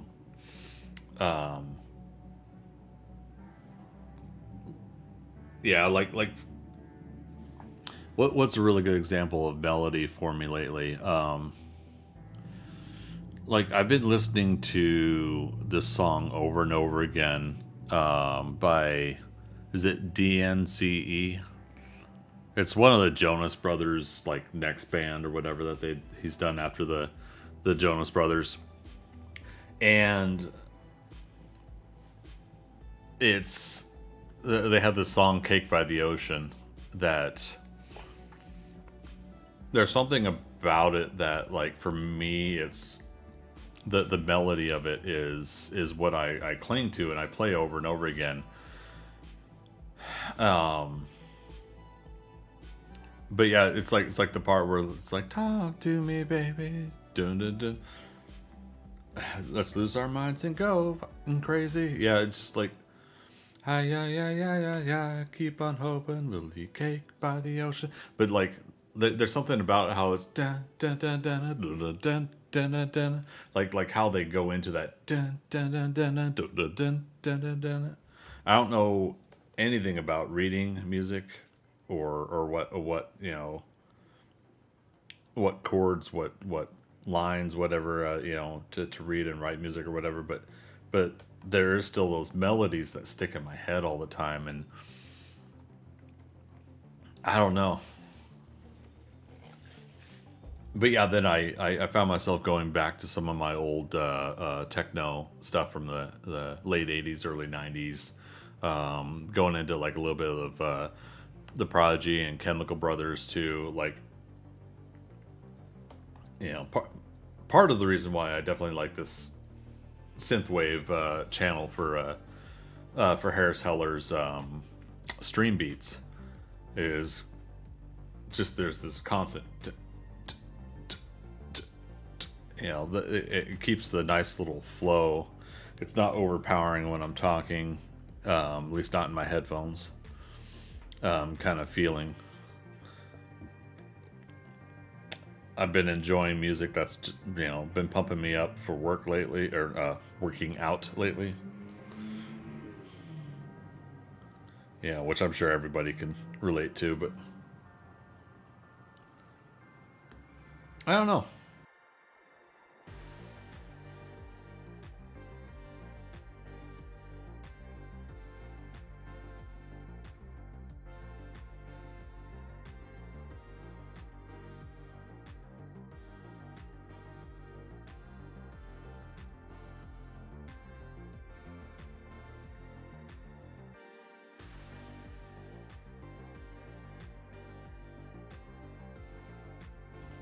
I'm trying not to make a mess. Yeah.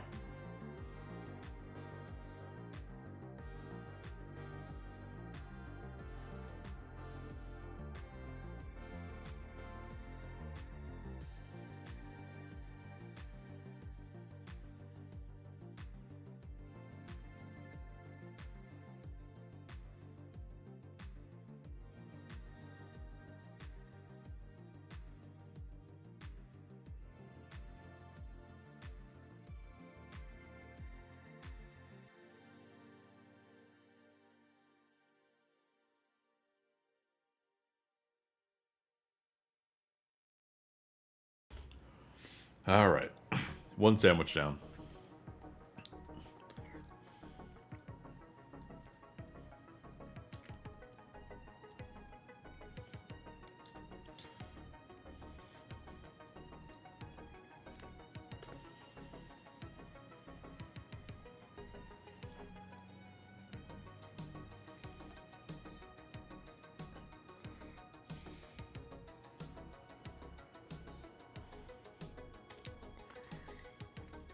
I think I'm gonna restore or reset to default this Photoshop. Something I did in Seattle. This bar will not attach to anything. It's supposed to be part of the top here, and you're supposed to click and drag it to a spot where you want it. I haven't figured out how to do that. Because yeah, I could do it with this. Detach. Oh, now watch, it's not going to. Oh. Yeah, see, now I screwed that up too. That's okay. Anyways, but yeah, that's part of the stuff. Like, just reset to default and then go through some tutorials and kind of learn like a lot of the newer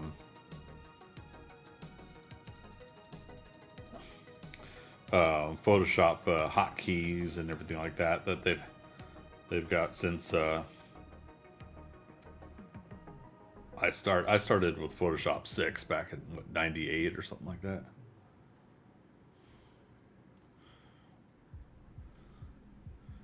Yeah, I can't remember.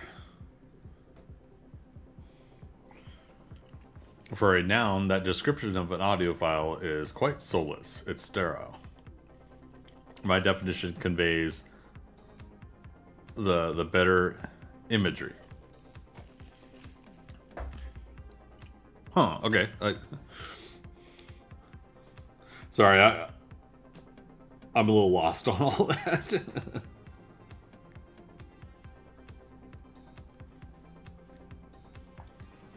Shoot.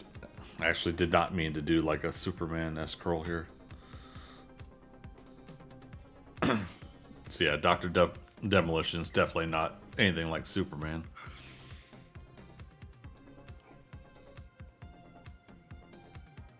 But let's say he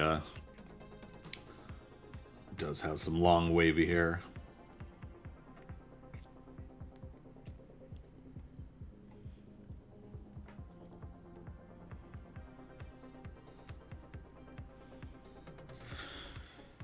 Well, I mean, one of the designs for Dr. Demolition was that he was going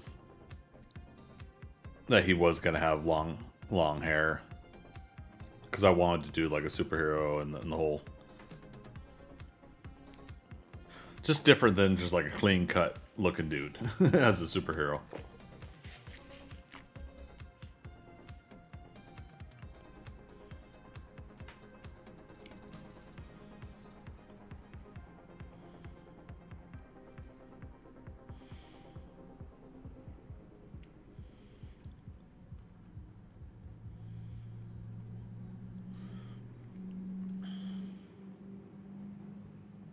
And again, this is just the sketch, so there will be a layer where we'll do final line art.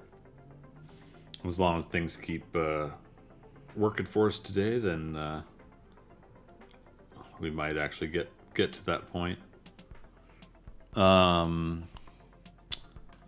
There will be another layer.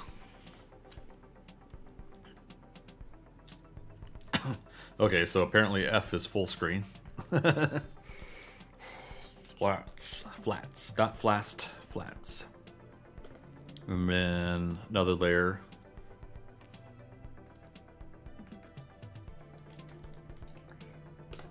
Colors. Flats we'll use for going back to and resetting some of the color tones that we want.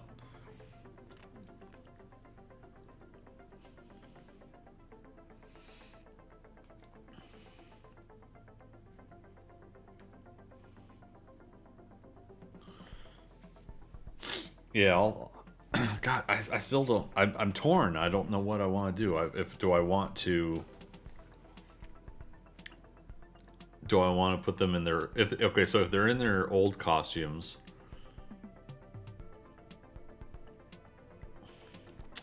then she would have her. Lady Sparks would have a different hairstyle too.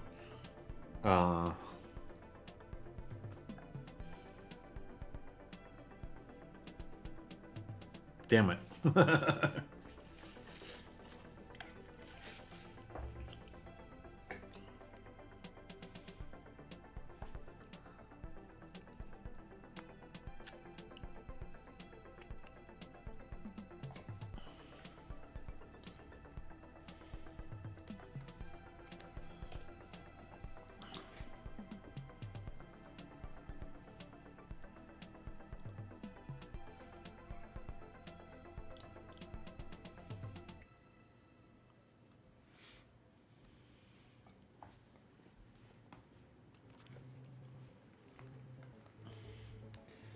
Yeah, because he's eventually going to have, like, stubble and facial hair. I might as well do what they're going to become and then go backwards, design their old school costumes. I had, like, a thing way back then, a design that I put together when this was initially going to be a submission to a contest. And I think at this point I should just design... Oh, shoot. We're on the wrong layer. Always make sure you're on the right layer. Especially when you're creating layers in the middle of work.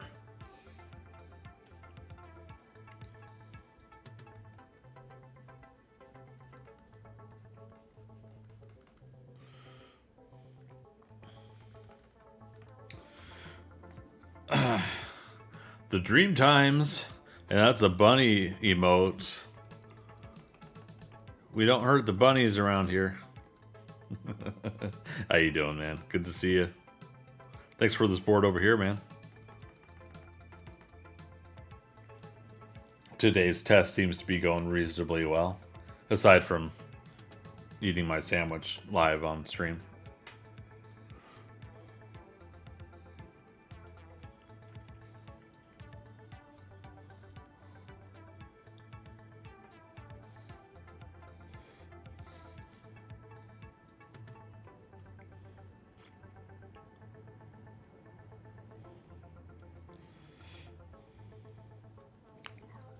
So there's a 22-second delay, 25-second delay.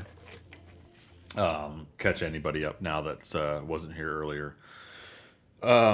In chat. So when I see your chat to when I respond, that's roughly going to be about 20-25 seconds. In future streams, I'll try to see if I can adjust that.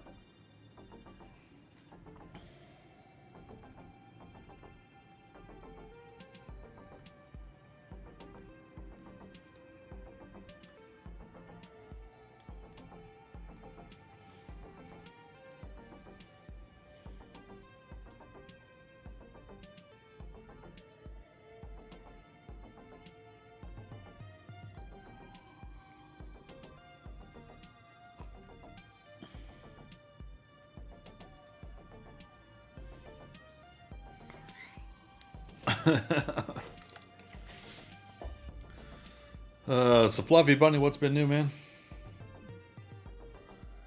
What has been new indeed?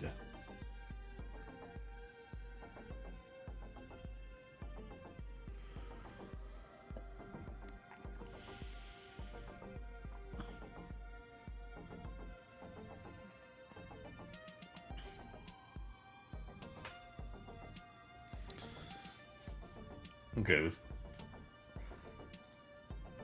some of these songs sound like they're playing too slow for their...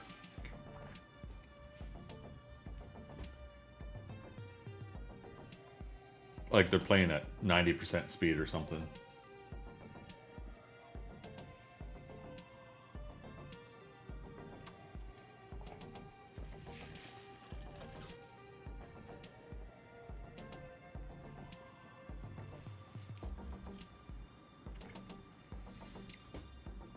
Yeah. Let's play something other than synthwave. What's his dubstep like?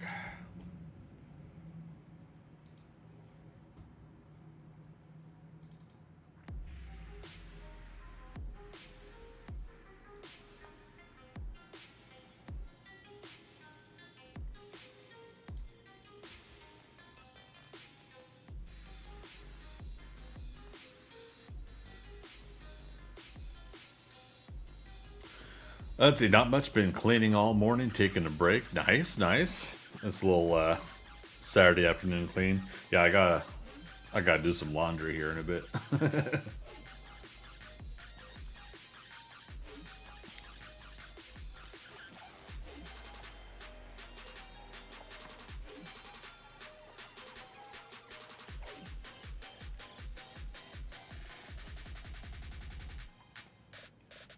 Damn.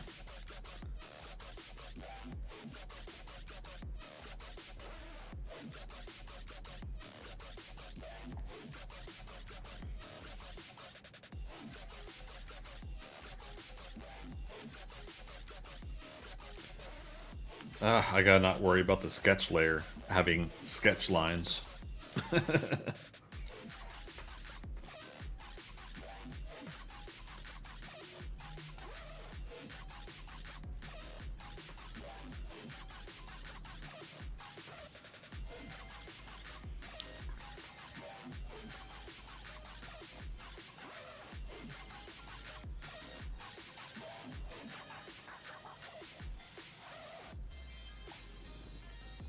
But cool, yeah. It's been a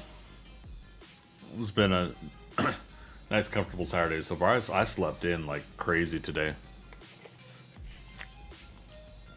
till like I think 1 p.m. It was a good night's sleep. I could tell you that.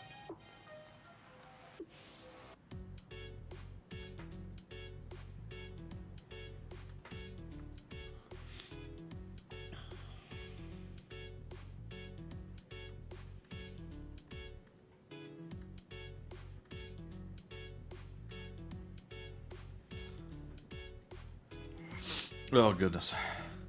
But now my allergies are kicking in.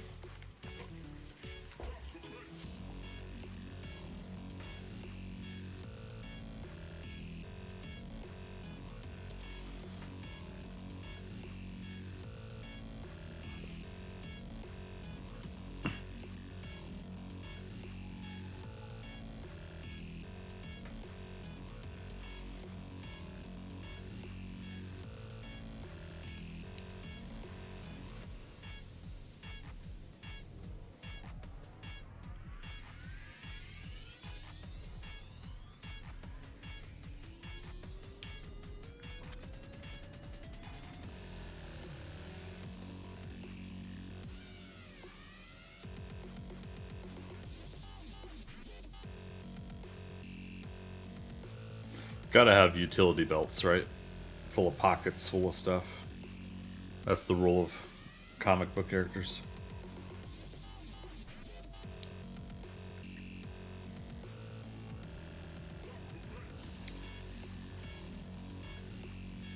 Can't remember what I was designing for the arm to elbow area here. I think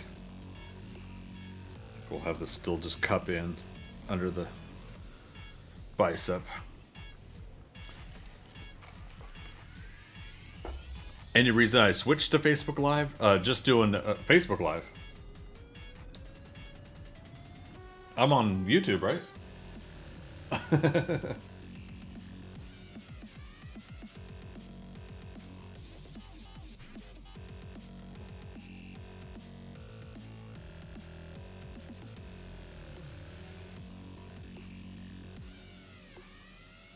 But yeah,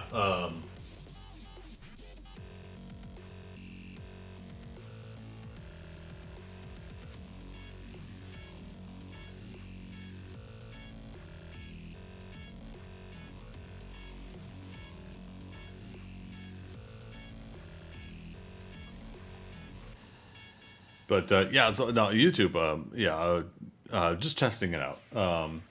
So we've been having the conversation. I'm sorry, Fluffy Bunny. You're on my Facebook, but not in the Discord, right, or Twitter.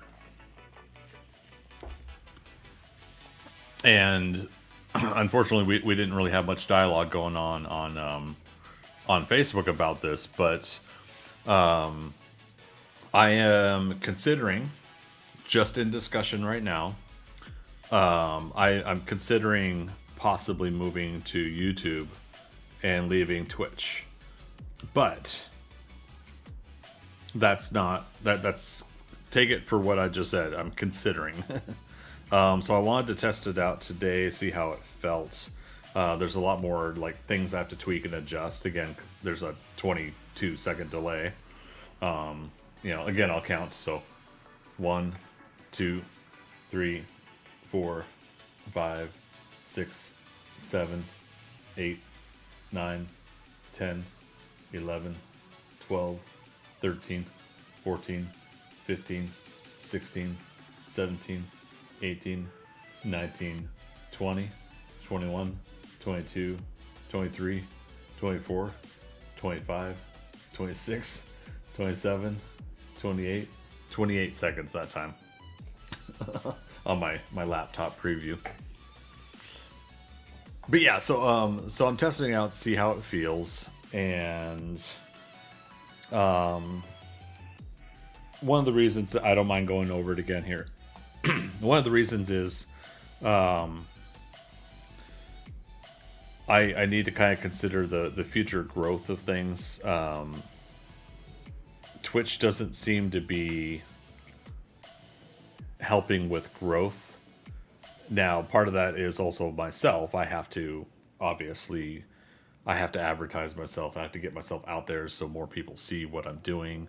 But discoverability on Twitch versus YouTube.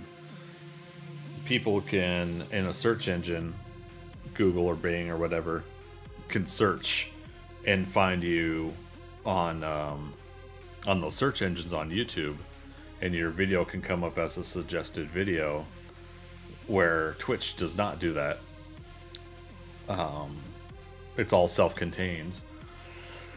YouTube has a playlist capability that is much more comfortable with your videos. Your videos always stay on YouTube. There's no limit, even if you're not a partner. So your videos always down there. Whereas even as an affiliate, there's an expiration date for my videos. I think I have an option to save some of them, but having that limitation is kind of frustrating. Now, as an affiliate, I do make revenue on Twitch right now, and I won't on YouTube for a long time, because I have to have, in order to apply for partnership, on YouTube, I have to have, I posted on the Discord recently, was it 4,000 hours watched?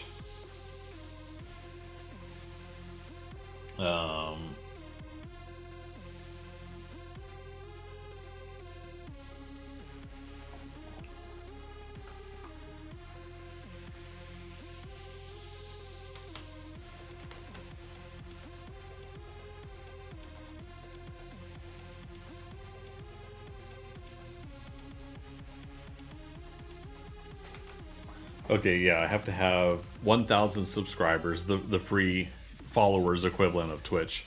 I have to have 1,000 subscribers and 4,000 hours watched, and then they'll send me an email that says you can apply for partnership.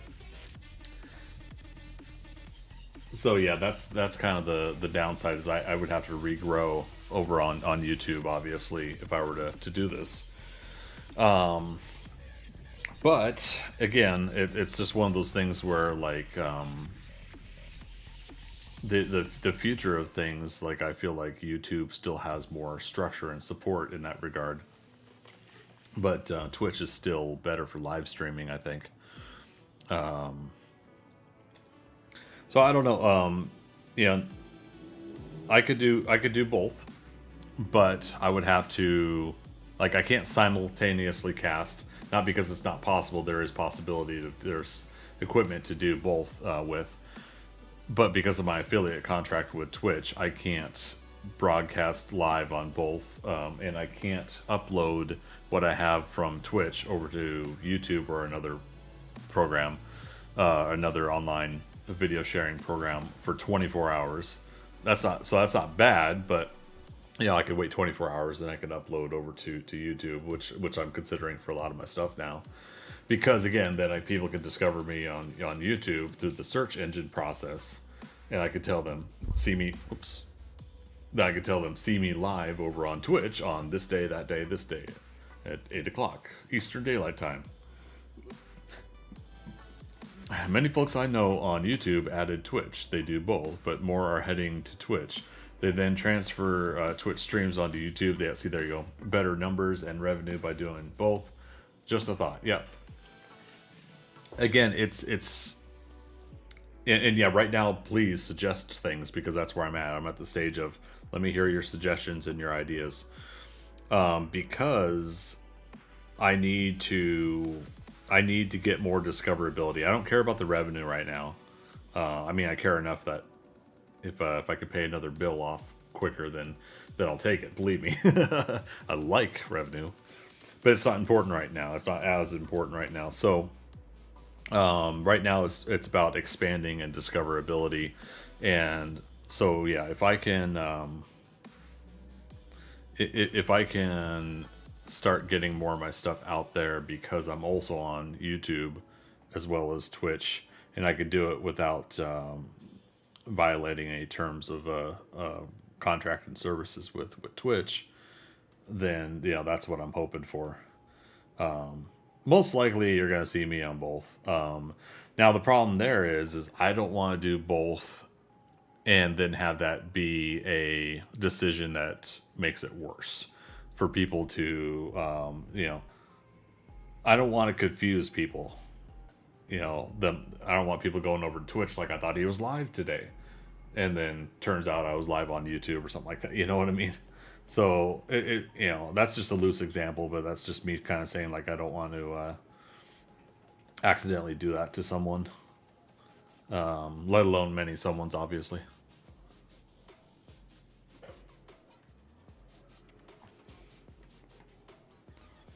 Okay, I'm putting too much detail into this. It's supposed to just be a sketch.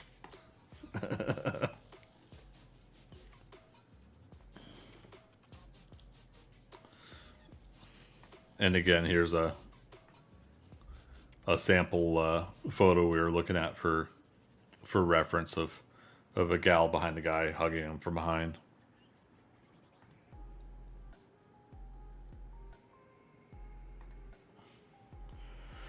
Some are pretty big on YouTube, and found Twitch is adding numbers and revenue. And if that ends up being the case for me, then I'll do both.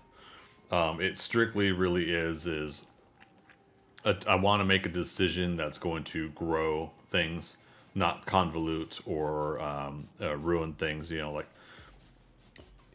We've already got an established viewership over on Twitch.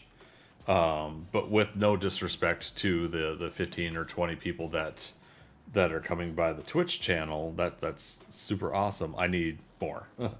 I need to increase my viewership for what I'm building towards. And despite the last 6 months of increased streams, and I have had more followers being added to the channel, the viewership still remains, unless I'm rated or whatnot, the viewership still remains at most about 20-25 on average. And I just want to get like where we get that up to about 50 people. And then obviously eventually 100, 200 more, whatever. So yeah, it's all about testing the waters here now and seeing what we could do. I need to avoid burnout. I need to not overdo it. So another schedule is coming up soon. Be right back. All right, we'll see you when you get back, Fluffy Bunny.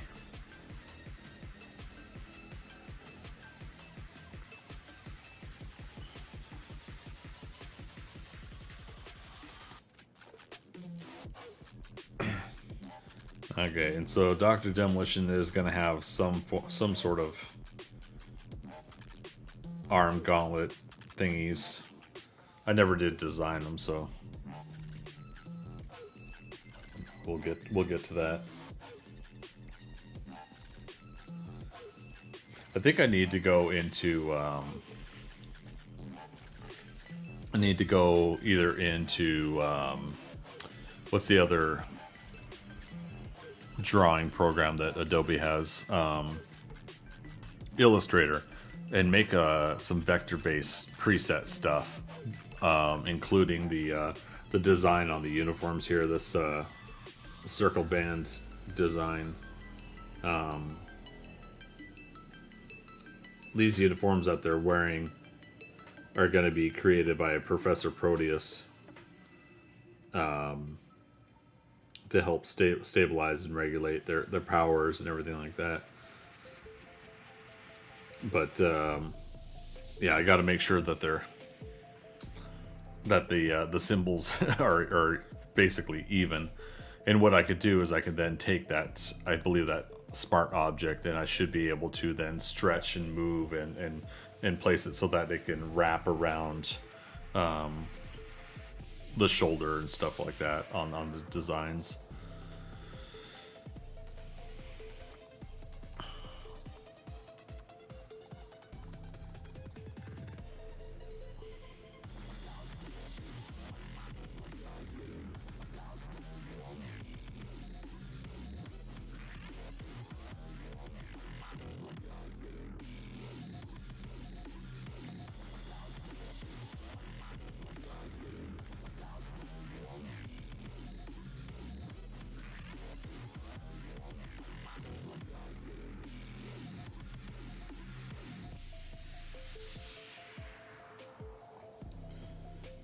Message retracted.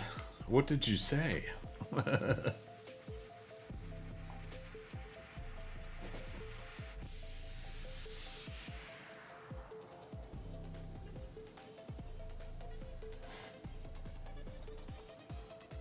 What did I miss? Was it naughty?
Yeah, it's weird. What's weird?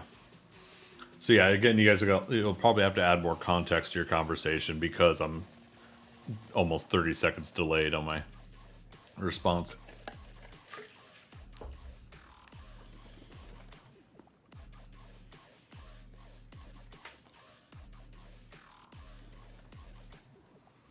YouTube is acting weird?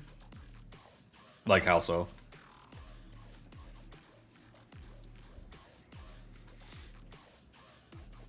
So that I asked because I want to make sure it's not something I'm doing on my settings.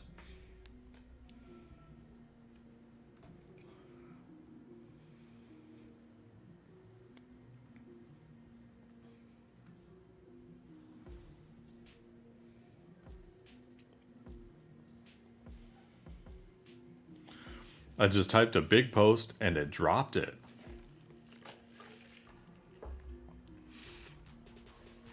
Was it too many characters? More than 200?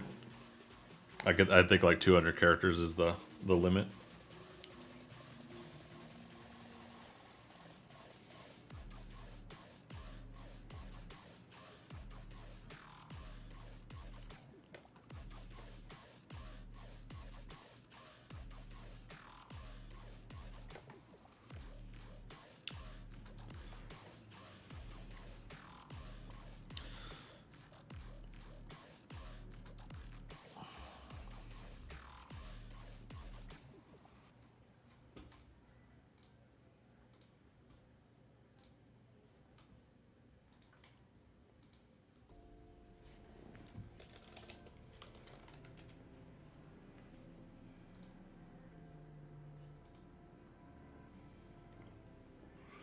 Let's see. What I was trying to say, or I was saying, the person I was most thinking of doing both Twitch and YouTube has 111,000 subscribers. Holy crap! Their YouTube subscriber count is 111,000. That's a lot of people. She is doing Twitch full time now. Okay, cool.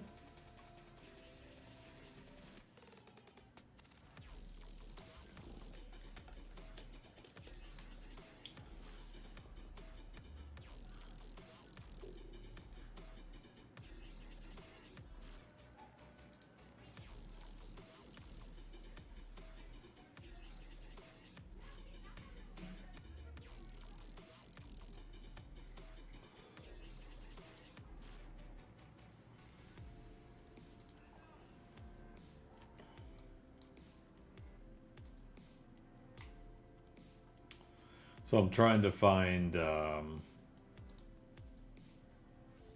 trying to find right now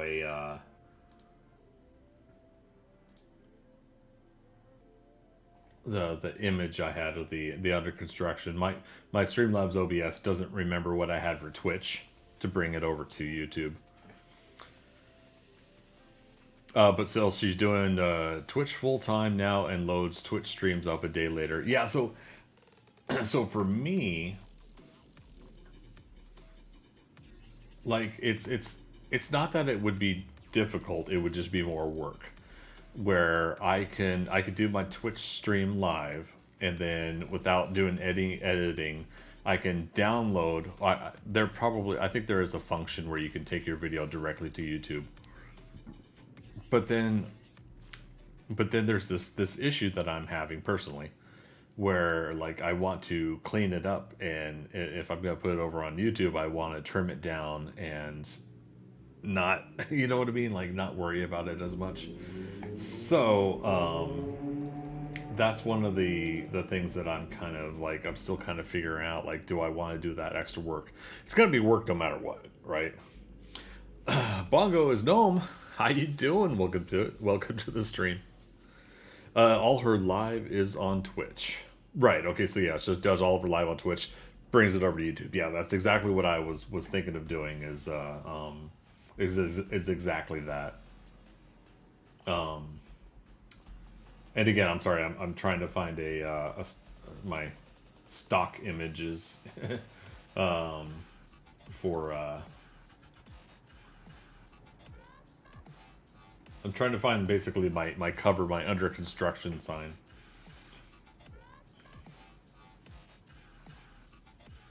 I have no idea what folder I put it in. That's really bizarre to me.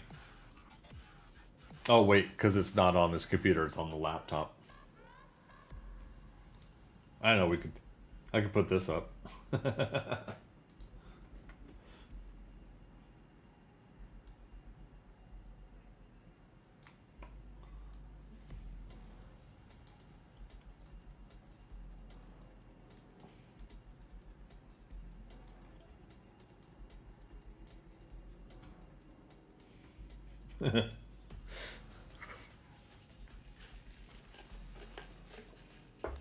My goodness.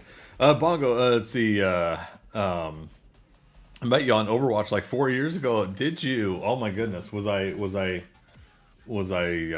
rage quitting as hard then as I am now? I'm currently on a 1 month suspension from Overwatch, and I'm not trying to say this as proud. I'm not trying to be proud about this. I dropped a lot of f bombs in a explosive rage match moment that within the next day I got my suspension. So, and it's my second one, so I got to really watch it. But yeah, and again, as a reminder, there's a 30-second delay, which other streams I'll try to cut that down in time. But there's a 30-second delay from me reading chat, likely to responding to it. Okay.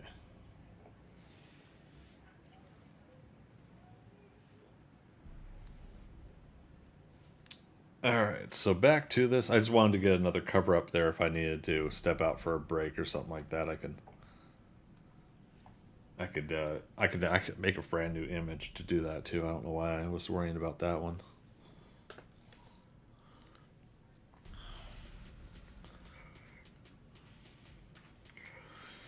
Let's see, don't worry, I got silence for 2 weeks. Yeah. Um.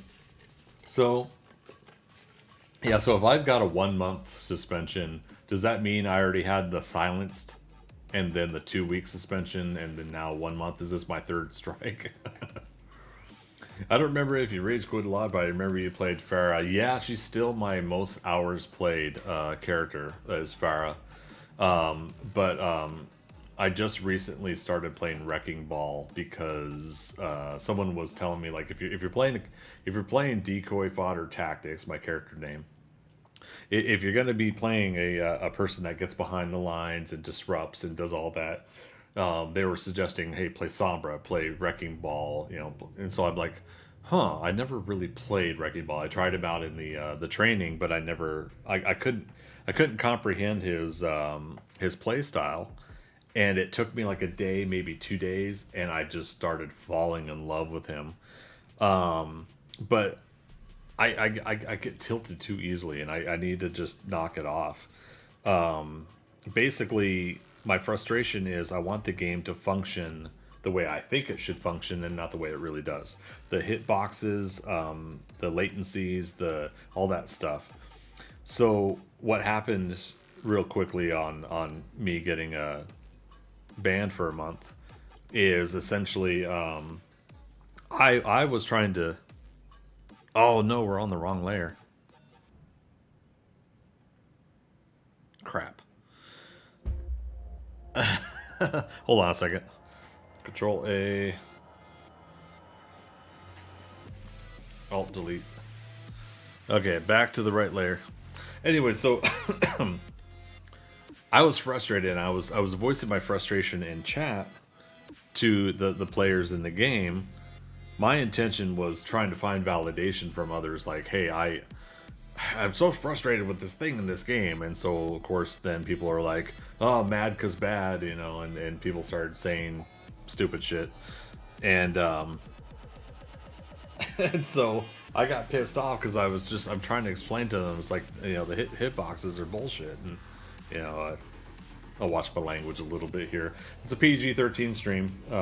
I reserve the right to drop one F-bomb an hour for myself. But yes, so basically, I just started building up and getting pissed because people were essentially using that moment and people on my own team as well as the other team were using that moment to pile on me about the what I was frustrated about instead of sympathizing with me, I guess. And because I just felt like I was getting ganged up on by everybody, I flipped off the handle and was like, F you, F all of us, F everybody. F. Just like, it's so stupid too. When you sit back and think about it, like you allow yourself to get like that. Anyways, so yeah, so it got suspended, and since then, on Twitch, I was talking to some of the regular folks over there, and And everyone's kind of like, yeah, it's just you know, a good reminder, like, hey, you know, like, perspective of things. Most people are expecting everybody to talk trash on these games and whatnot, and of course, you know, people are thinking that you're either complaining or you're trying to talk trash. You know, complaining to be a crybaby about it versus legitimately seeking validation on an issue. Whatever, you know. Basically, I should just kept my mouth shut, and I should just, you know, threw something in the apartment against the wall. I don't know, like a stress ball, throw against the wall, not something to lose my damage deposit. Yeah, I do the wrong layer stuff all the time too. I don't know why though it jumped down to that other layer. I must have accidentally clicked something. Welcome back, Fluffy Bunny. The Dream Times, of course, here on YouTube. The other person doing the same model with Twitch has over 3 million YouTube subs. Is on Twitch live more than now. Must be something to being live on Twitch. So essentially, Twitch is honestly a comfortable live platform. It's a platform. Flurkin. It's a comfortable live platform. The problem is the discoverability. You know, you essentially, you do have to do all the work all the time. It's telling people that you're live, and you have to hope that maybe somebody types in artwork and or art, or I forget what the category is. I think it's just art on Twitch, and then has to scroll through everything that's live, and maybe they see something they want to see. I don't know. But that's the artwork portion of it. Now the gaming portion, same thing. Put in 7 Days to Die. Okay, who's all the people playing 7 Days to Die?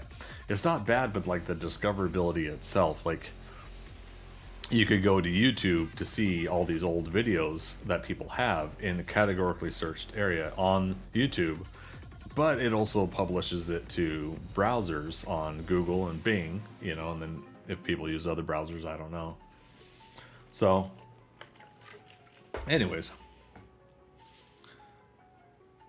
Overwatch is the only game I get mad anymore. Yeah, it honestly, I get mad because I want it to be more accurate than it is. I get frustrated when a Widowmaker just does this blink, zoom in, scope, kill shot, and yet when I do any kind of like sniping myself, I line up. The person is stopped, like crosshairs are on the head. And I get like a 25-40% damage hit instead of a kill shot. You know, it's things like that piss me off. You know, it's perception though. It seems easier for other people than me, so therefore I get frustrated because it seems easier, and you know, the struggle is there for me. But I can't take it out on other players because it's not their fault, unless they're cheating, of course. But, you know. Okay, see, my opinion is put things on YouTube, but do live on Twitch. And then Bongo, I'm going to take a nap, have a good stream. Hey, thanks for stopping by. It's good to see you again. It may have been 4 years, but I'll still be here. I'm live on Twitch most of the time, and YouTube is going to start getting some more recordings, so keep an eye out for those, all right? And see, that's why they do both, I think. Yeah, Fluffy Wendy, yeah, for sure. I mean, and that's where it's heading. And I'm sorry, 'cause the hard part is that you haven't been in on the conversation already the past 4 or 5 days, like all of us on Discord and on Twitch. I'm sorry, man. So if some of it seems like me going, yeah, that's kind of why. But again, I do still want people to voice their suggestions, because that's the only way to really to put all these suggestions, all these ideas in the pot, so that I can read them, go through them, see what works for me, and then make my decision down the road, if one even needs to be made.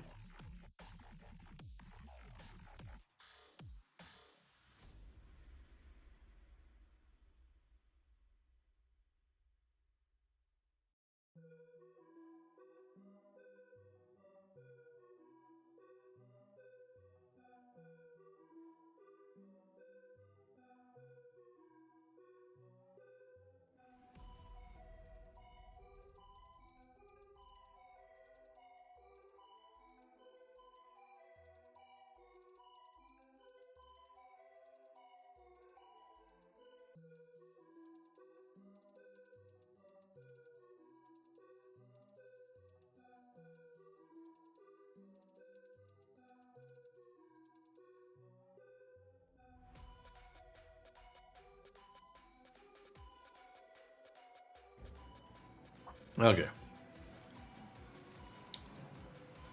So I'm sitting here thinking about Dr. Demolition and Lady Sparks here. And do I want to,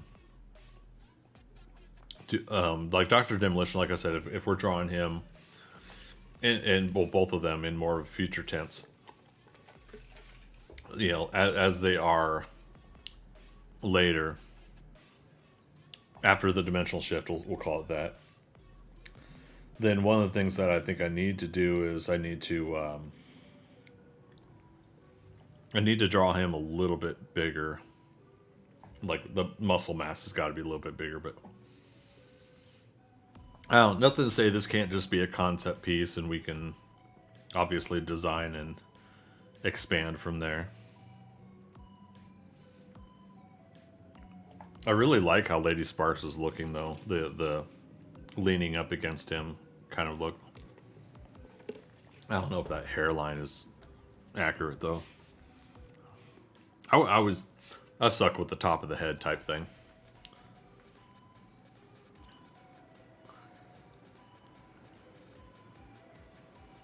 One of the reasons also to do dark hair is to try to cheat with the like where everything's placed.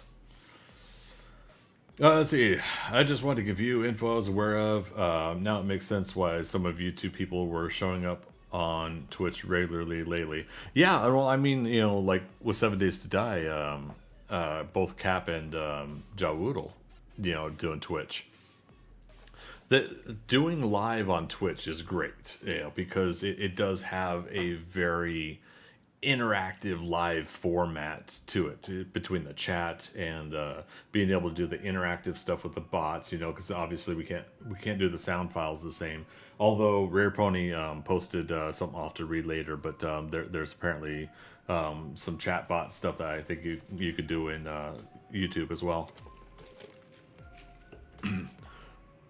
The problem for me is just I feel like Twitch is now stopping where they are, and they're not growing, they're not expanding, they're not making it better and easier for people to discover you and to get in on what you're doing, or what you're seeing, what you're doing, to a point. I mean, now I can't explain it as well. So what this comes from, though, Fluffy Bunny, is Harris Heller recently posted on his YouTube that he's left Twitch now, and he's going to be streaming here on YouTube, and part of that got me to thinking, and I think you and I think some others knew also before last year I was considering leaving Twitch for I was considering leaving it for Mixer, and there's some back end reasons why I was thinking about doing that, but I was thinking about moving over to Mixer, and then Mixer shut down. Oops. Chompy B, good to see you. Thanks for that comment on my Wrecking Ball video the other day. How you doing today? Rare Pony's like, yep, that was me.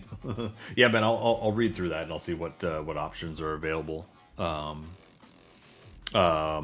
maybe we'll try another stream with a bot. So let me run the sketch down to 41%. That's just an arbitrary number. We're putting the sketch at a faded. Not resolution, but we're fading the line art so that we can then draw over it again. Let's actually go even smaller. There we go. So this way, on the line art channel, this will be the final lines of the actual drawing, and we take all the sketchy parts out.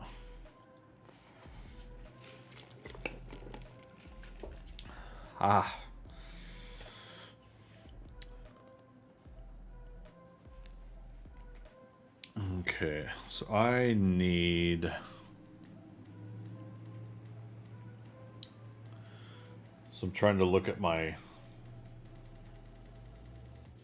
What's my current brushes?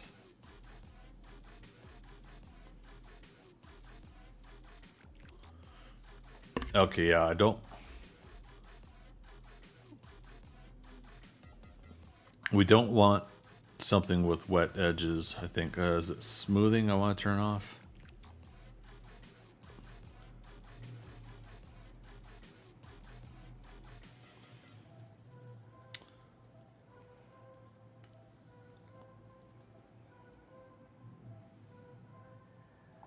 Okay, I think we're getting there. So what we're wanting to do here is we're wanting to be able to have a brush that I can, and eventually I'm going to learn how to make brushes here on Photoshop. You don't necessarily want to have just a circle all the time. Sometimes you want like a rectangle, but you want a rectangle at an angle, so it's like an actual brush when you're painting, in real life. So things like that is what I'm eventually gonna work on. Okay, so we just locked that in there. Perfect. I think leaving Twitch would be a mistake, but it comes down to your time and how you feel. Now back to our regular scheduled drawing time. I know that's the hard part, is we keep talking about this stuff, and I haven't been getting the drawings done. No, but I mean, again, this is a test stream. This is to see how it feels.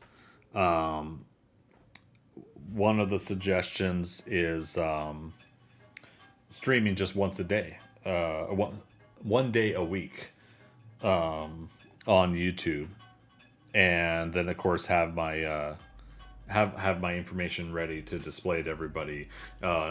See me live again, playing 7 Days to Die, playing Raft, playing doing more over on Twitch on this schedule. Like have that all ready to go, to advertise and whatnot. I think Viking Spawn had suggested that over on Twitch or on Discord. Discord.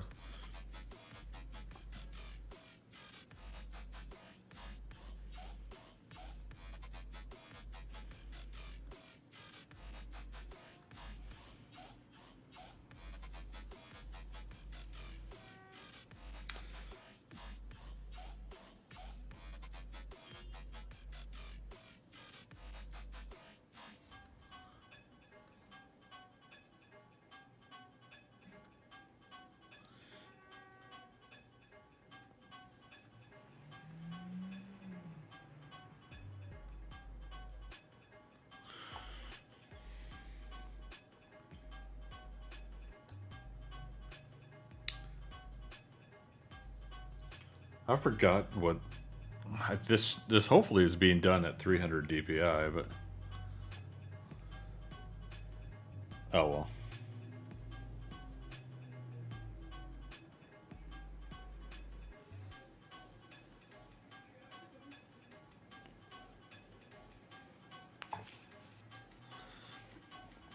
Let's actually do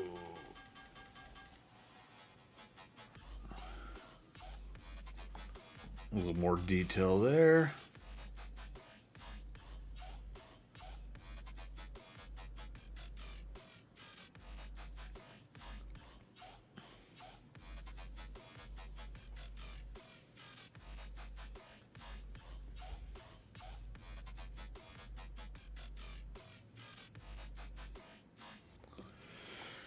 I just can't get Discord to work on mobile. The app is glitchy for me.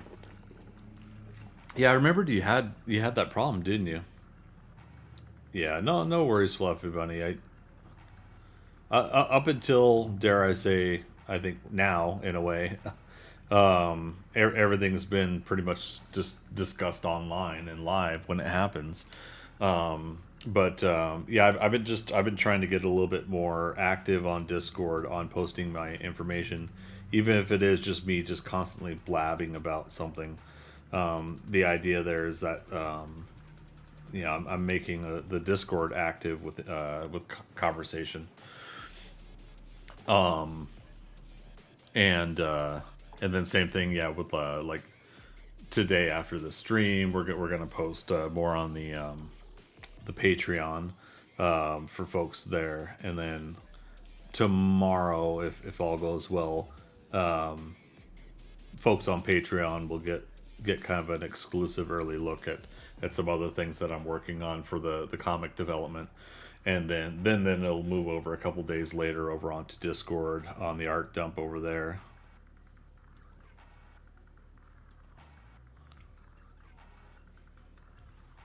Okay, so this finished version of him, I do want him to be a little more tired, fatigued in look, but more serious and stern, I guess you could say.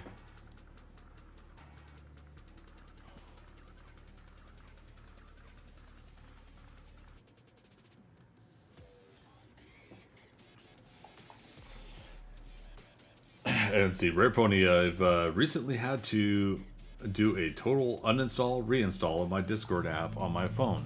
That seems to clear up a couple issues with it, opening and typing in channels. I think I did the same not too long ago, to be honest.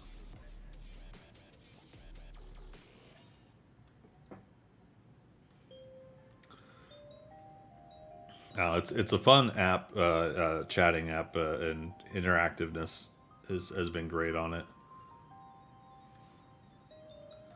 I know a lot of people have a lot more goodies on the Discord than I do, but I just want to utilize it just as another means for everybody to just communicate with me. Again, without saturating and making too many things, I have no idea how it would work, but maybe till... Yeah, that never hurts if once in a while, if you have to take an app on a phone and uninstall, reinstall. Once in a while, you gotta do that, because apparently, like, sometimes even updates don't officially, like, register properly when they're updating. At least in my experience. I've had to do that with other apps too on my phone. TikTok, Instagram, and Twitter expansion. I do have Instagram, but I don't post on there as much. Like, I'll do some of my go live preview images, and if there's enough time, I'll then on my phone go over to like Facebook. I'll grab all the info, and I'll post it on Instagram as well.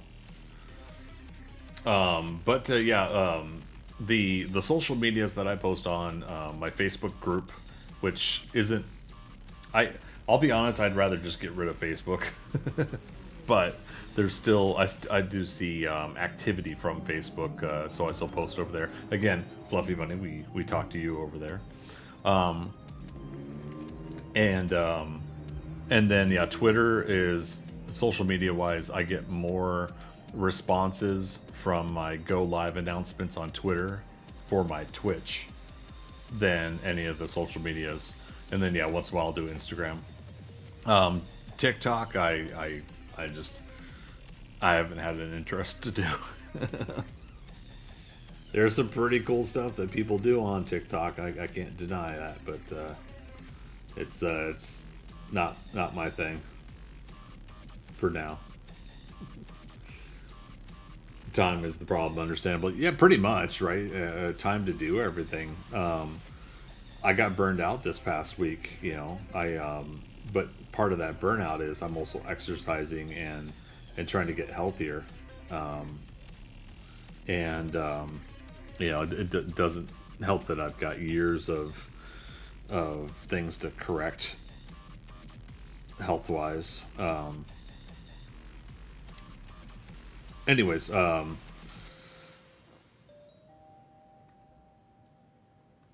that's the idea, is that can I find the things that I can expand upon to grow my viewership between Twitch and YouTube, between the social medias, and do it within the time that I have available to do all this stuff, and in an effective way that it builds on the side of my day job, a secondary job, which is art and entertainment. And again, like, money is not the current factor, although it is nice when you do earn revenue from these things. Right now, the current factor is growth and expansion and getting my stuff out there.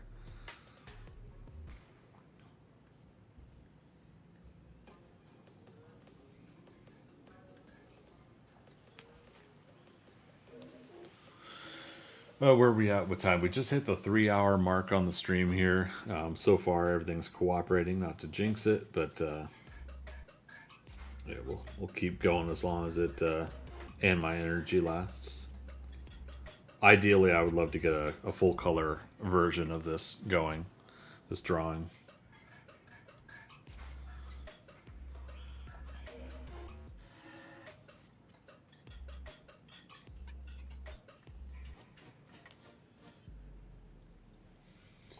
Plus your Etsy shop for your drawings. Do I even have an Etsy? I don't remember.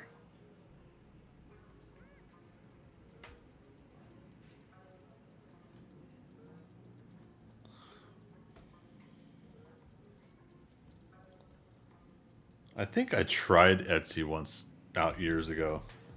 So that makes me think of Teespring though. The T-shirt thing.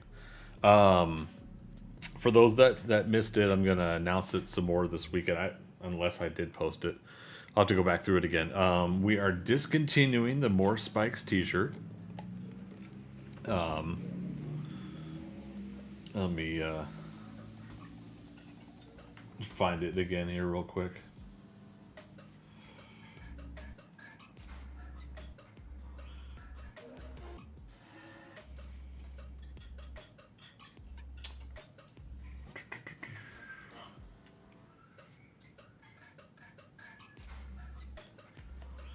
Yeah, bear with me here.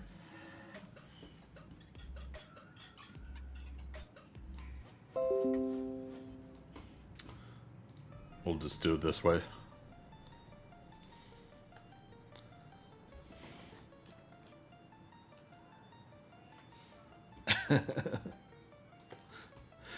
So this way you guys can see it. Fluffy Bunny is very familiar with the More Spikes t-shirt.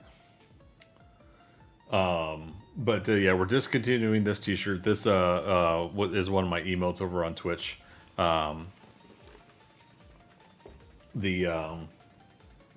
This My Cat Girl Polytechnolust, as drawn by oh my god, I'm drawing a blank. Why am I drawing a blank? As Got Hero.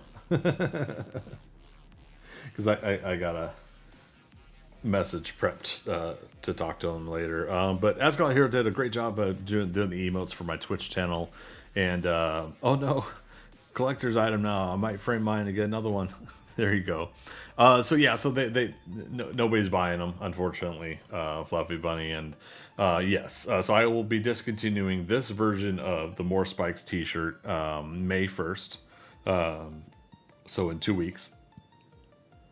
And if I do bring it back out again, there's going to be a new version. Basically, I was out walking the park, and a couple of people were asking, like, what does it mean? What does it mean, More Spikes? And so I was telling people it's a video game thing, zombies, spikes, you need more spikes. I was trying to think of like how to explain it to people who have no awareness of 7 Days to Die and everything. And so as I was talking to them, I started realizing like one of the things you want to do is you want to do something that expands the knowledge base of what the t-shirt is that you're creating. I mean, this is fun for inside, right? For what we did. But, and I'm not saying this to insult anybody or myself. It wasn't enough for people to buy it. I think we only sold like 3 or 4 shirts. So, discontinuing it. But if I bring it back out again, what I am gonna do is I'm gonna add to the words where it's gonna say like zombies ? Well, that means more spikes, which is a little bit more in tune with what you jokingly like to say there, Fluffy Bunny. So, and what everybody says in chat over on Twitch. So the shirt will be the same graphic. It'll still be the same thing that As Got Hero was awesome enough to do for us. But I'll change the wording. I'll kind of work with it a little bit. See what we could do. But on top of that, May 1st, there will be a brand new drawing that we're going to probably do next weekend. or start next weekend at least. And the new drawing will be my drawing of Polly Technolust, and she will be on a T-shirt available on the Teespring store, and we'll work on that. We'll try to expand. Eventually, this YouTube channel, I believe, you can link your Teespring store, but I don't know if that's when you're a partner or if you could do it otherwise. You wear yours with pride, dude. I thank you so much for that. Seriously, like I said, it might be an inside joke kind of thing between us all, but it's still it's a really fun concept, and it's just a shame like a lot of other folks haven't been as into it as we are, and that's kind of part of it, right? You got to kind of just find what works and expand from there. And I have no doubt that eventually we'll find more ideas that people will hook onto. And if people do want the more spikes shirt, they'll get the newer version that we'll create. That is the hard part about inside jokes versus something trendy that takes off, right? That everybody starts talking about.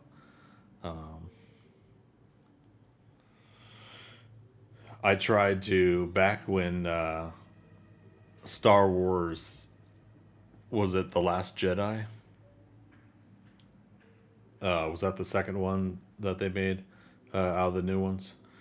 I tried to redraw Luke as he's at the edge of the cave, leaving the cave that he was in, talking to Rey. And I tried to draw him holding a whole bunch of nerdy objects and items, toys and whatnot. And because everybody was getting so up in arms and angry about stuff with Star Wars, I tried to create a shirt where it said, he said it's time for the Jedi to end in the trailer. So I was gonna try to do what was it? It's time for the fandom to end, or something like that. I was trying to be controversial or something like that, and get a shirt that was going to be trendy like that. And the t-shirt company that I submitted it to immediately denied it due to copyright claims or something like that, or what could be considered copyright claims. And it's like, I did not draw it at all to look like Mark Hamill. I did not put any Star Wars lettering in there at all. I did not nothing. All it was a parody image, and it immediately got denied because of copyright. So I was like, screw it, forget it. I will check. Someone I know does a comic online with YouTube, Etsy, etc. See how she does it. Okay, yeah. Just since we do chat on Facebook, feel free to toss it in the message there if you want. What you find out, I certainly appreciate it, man.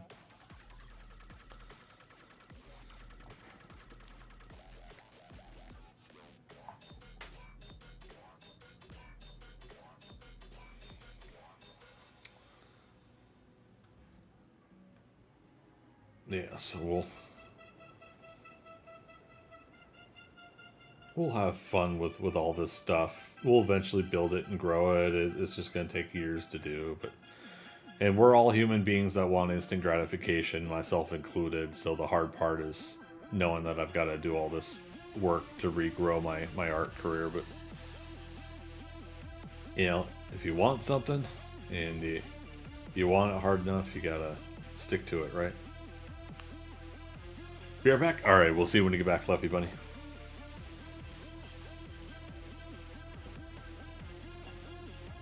And yeah, for anybody watching, the Dream Times is known as Fluffy Bunny on Twitch, so that's why I keep saying that.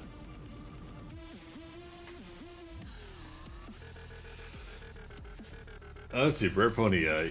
Even then, they knew the power of Disney. Yeah, apparently. I'm guessing it's. Oops. I'm guessing part of it was you know, maybe it's because I drew the pose very similar to the same still image that was going around of Luke standing at the cave edge, and maybe that made it easier to come up on some automated algorithms or whatever that checks all that stuff.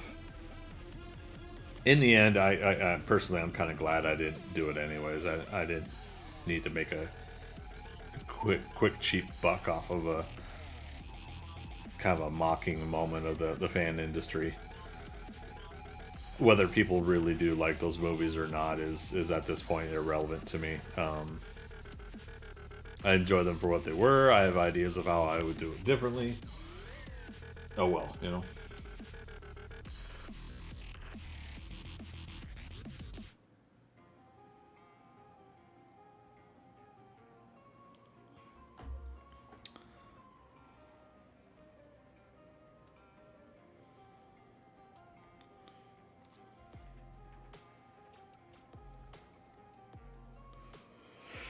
Alright, so try to give him wavy hair. Leave some areas where we'll mess around with it in color. He's going to have a little bit lighter brown hair than Lady Sparks will. Yeah, I still have not come up with their names, though. The like actual names, not their superhero names. Or I guess super villain names.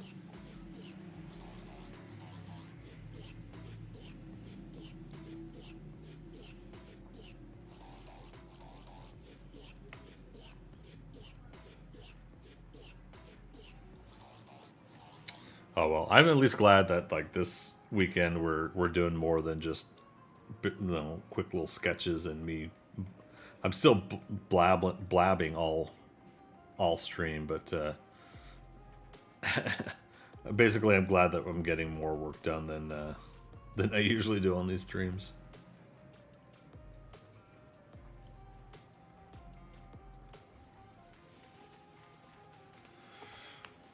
Let's see. Not meaning to take the hard left turn, but have you ever submitted a portfolio as gaming character artist? Not sure how that's done or how it would be. Just thinking. No, I have not, and I've had no desire to. Because of my limitations as an artist, my self limitations, by the way, not being able to get projects done on time and having a comprehension issue with anatomy and lighting and storytelling and structure, and then being able to go through the whole process of what it takes to do that as a professional. I never bothered with submitting. I like submitted very briefly, like in 2003 or so, to Marvel, to try to get into Marvel. I had a contact with an editor at the time that was taking portfolio submissions for Marvel, and so I went to a convention. I got their information. They liked the basics of what I had, but they wanted to go ahead and see more. They wanted to see me doing storytelling, everything. Now I know that's comics, not necessarily gaming like you're talking about, but basically the problem is that I am not a very good professional artist in regards to working for people. And I found that out later on over the years too, when I was starting to try to do commissions for customers, and I was failing to meet the deadlines, self-imposed deadlines that I told people I would get this done in this amount of time.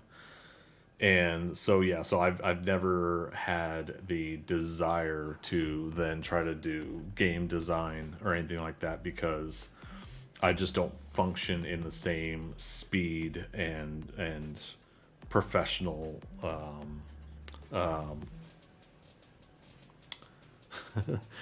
in the professional way that is needed for that kind of job. Let's see. Fluffy Bunny's back. She has 2 channels, one for ASMR stuff, 300k subs, and a second channel. Second channel is for art, anime, movie discussion. Oh, cool. I will send you links if you're interested. Yeah, just toss it to me in our our Facebook chat that we have. Yeah, nothing to say. I can't check that out later, right? So, but yeah, then Rare Pony, go back to what we were talking about. So yeah, the hard part is like, so now later on in life, I'm at this crux. Is that the right term? Crossroads? I don't know. Maybe crossroads is better. I'm at this crossroads in my life where I'm kind of like, what do I want to do? You know, right? Because whatever I do, I'm going to have to put the time and effort into it. And I'm basically at a point now where I just don't want to work for anybody but myself. And when it comes to the art and entertainment stuff, I want to dictate my hours and my creativity myself. And if I were to do that, or if I were to then once again try to get back into comics for a company, for Marvel, DC, Image, whatever, Dark Horse, then I would have to spend a lot of my time training and learning and getting better again at doing these professional quality things, to then do that work for other people, to create and do it for somebody else for a paycheck. And the day job I'm working now is a much more comfortable thing to do that for.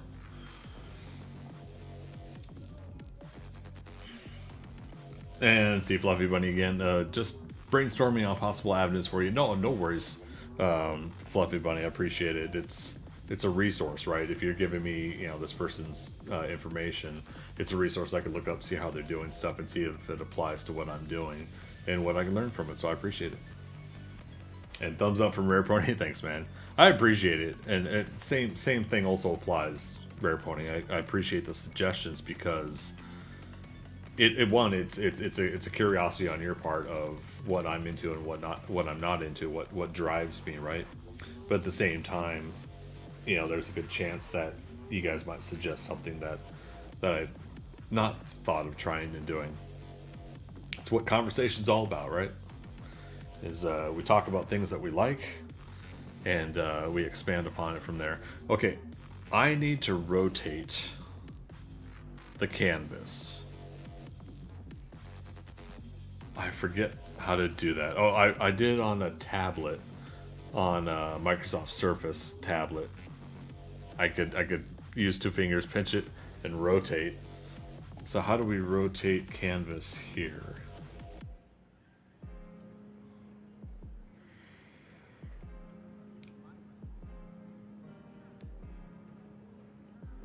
Let's see.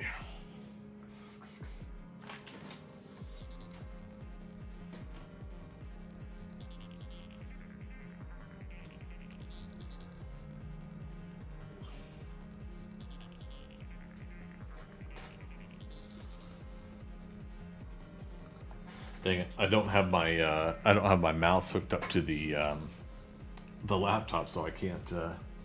Oh, maybe I use the touchpad here.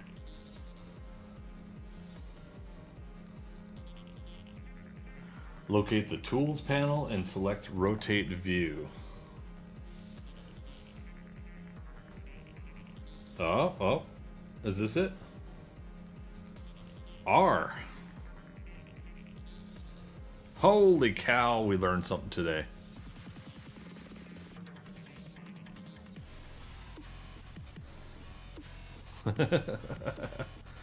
Let's see. I also noticed the devs for different games are on Twitch more. There have been a lot more interactiveness with games, haven't there? But yeah, with devs being on live streams and or if they're not running it, maybe their company's got someone that's doing it.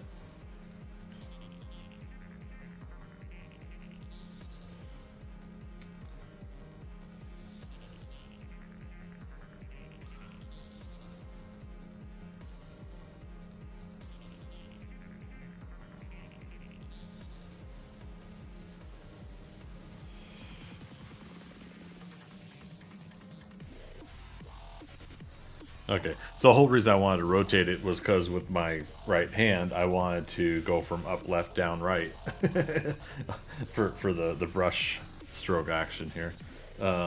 Is it? No. Oh wait.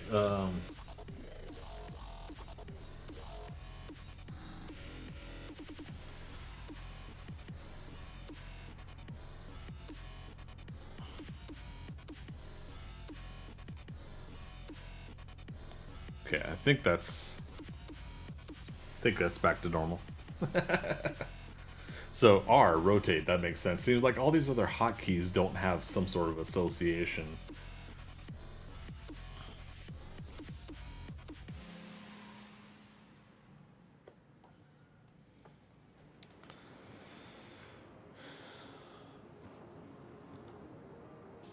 Okay, we're still on the line art channel.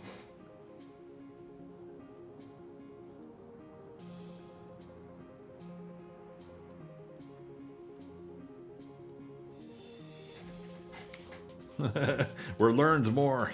Heck yeah.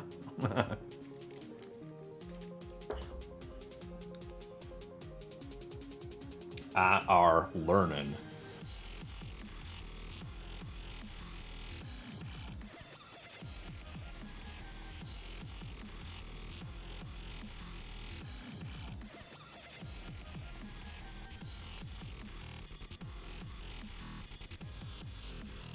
So with Lady Sparks, she is gonna have kind of like a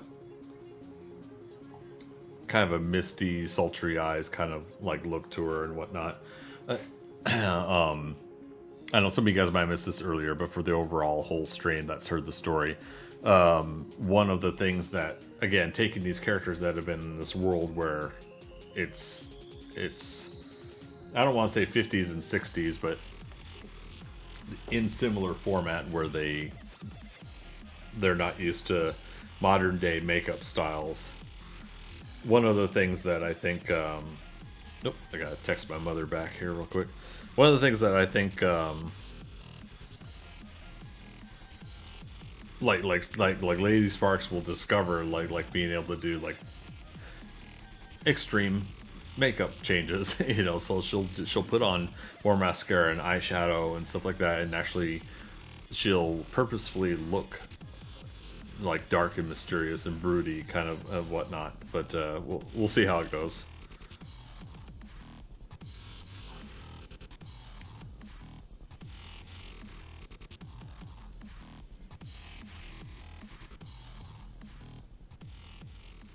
Always tell your mother you love her. I mean, if you get along with your mother. I do. Oh, you said hi, Mom? Oh, I could have said that. But anyways, yeah, so one of the things I'm wanting to do with Lady Sparks is like is again, she's going to purposefully like do like just a lot more thicker eyeshadow and mascara and stuff like that. So I need to find a comfortable way to do that for her.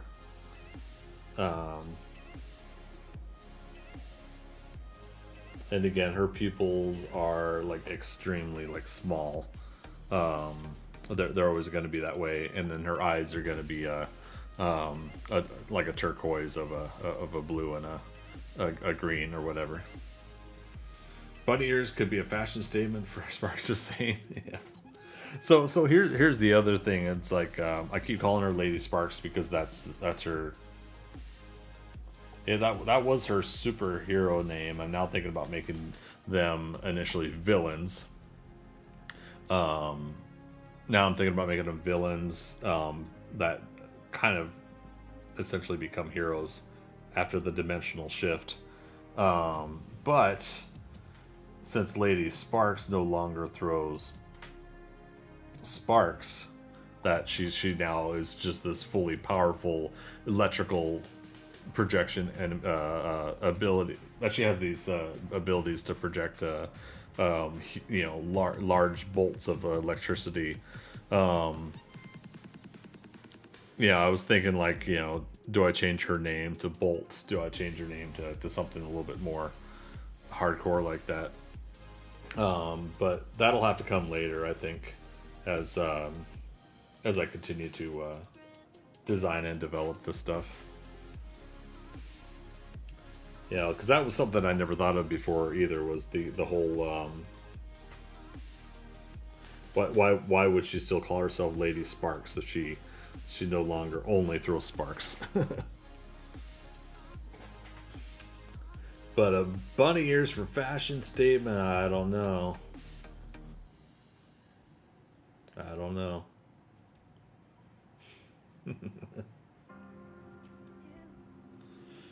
A villain that doesn't know their villains is interesting. Oh no! Not that they don't know their villains. Sorry.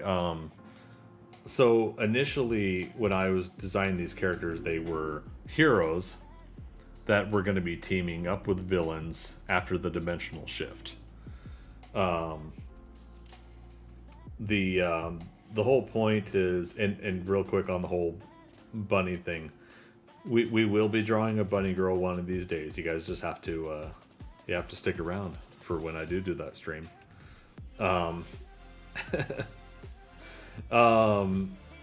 Shoot, where was I though?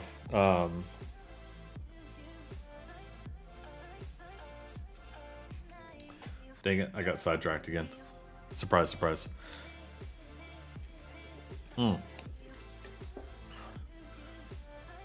They were initially Lady Sparks and Dr. Demolition were going to be heroes, but they were going to be like C-list heroes. So you've got essentially the top grade alpha heroes that are always saving the day, and then they were going to be kind of these low tier heroes that they help out. They help out the big guys once in a while, but don't really get the reward or credit, nor do they really seek it anyways. In their world, it just is what it is. You are who you are. But when the dimensional shift happens, I have them teaming up with villains who decide it's much better to like work together and survive the horrors that they're going to be going through. So morality wise, I was having villains realizing it's better to team up and work together, and heroes that some heroes after the dimensional shift will be like, screw you, I'm out of here. Well, they wouldn't even know to say screw you. In their world they wouldn't have that, but they would have some sort of a I'm out of here, this is too much for me. And they, morality wise, they would leave. It would be every person for themselves, and they leave some poor hopeless family getting eaten by zombies and demons around the block. But then again, that also leaves the option that that some villains would make the decision that they want to survive, and this is why life is as important. So why am I robbing banks when I can help people? And so there's going to be this whole paradigm shift for a lot of these characters in this situation, right? So I initially made these two heroes, but I had thought, like, wait a minute, in their scenario, what if they were in fact villains? And in their world, they're always robbing banks or just doing like the whole stupid petty stuff. They're doing the small stuff, and the big the hero, the Superman of the world, the Justicar, like he swoops in and captures them. Oh, shame on you, Dr. Demolition, tried it again, and throws him into jail, and and then somehow he breaks out and does it again a week later. You know what I mean? So the idea there is, maybe go ahead and change. I decide I want to go ahead and maybe change it up again. What if I made them villains that they were the ones that were gonna make that decision to change morality wise, and again, once they're in the new world, which I used to call Nexus Earth, I'm still coming up with a new name. Once they're in that new world, then yes, then that's that decision. Like, okay, Are we going to try to help people, or are we going to leave them high and dry? And I want to it's obviously spoiling some of the eventuality of the story. But again, this is the whole point of me doing this live and building this as I go publicly, as you guys get to see this develop in progress. Is I want them to realize what doing good is for, like where that morality lies. And again, because they're not in their world where they're just stuck in this, like if you guys have seen Pleasantville with Tobey Maguire and Reese Witherspoon, it's the same kind of concept of like what happens when that world starts breaking and whatnot. And I wanted to apply that to superheroes. I used to say at conventions that the idea behind the concept and idea behind this was to do Marvel Zombies meets Pleasantville and whatnot. So, yeah. So Dr. Demolition becomes stronger and more powerful. Lady Sparks becomes stronger and more powerful. Lady Sparks' brother Burn used to be like Pyro, where you can, if someone has a flame, he can control the flame and stuff like that and whatnot. So he has pyro-like abilities. When he goes into the new world, he now can create fire out of nothing, and his strength is also just amplified. And I want to work on him a little bit because, like, the initial versions of him, there was a little bit of influence from like Vin Diesel and stuff like that. But I want to kind of not copy like stuff too much. There's influences, then there's copying. So part of it was a little bit similar to Vin Diesel from Pitch Black and with the goggles and everything.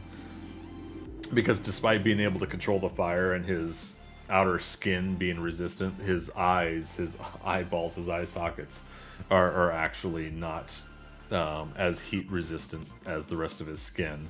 So he has to wear goggles for safety. And so you want him to look cool, so you got to draw the cool looking goggles. So we'll get to doing him here at some point. Oh, what's that? I have to tease. It's part of my job in your streams. Well, TTM was beating you to that earlier. You guys are gonna have to like discuss teasing contracts and get back to me.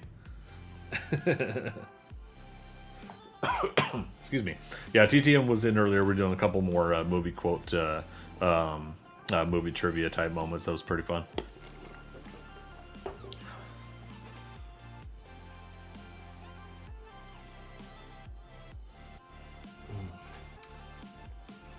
We'll definitely have to keep working on hairstyles because I want Lady Sparks to have the have this long hair,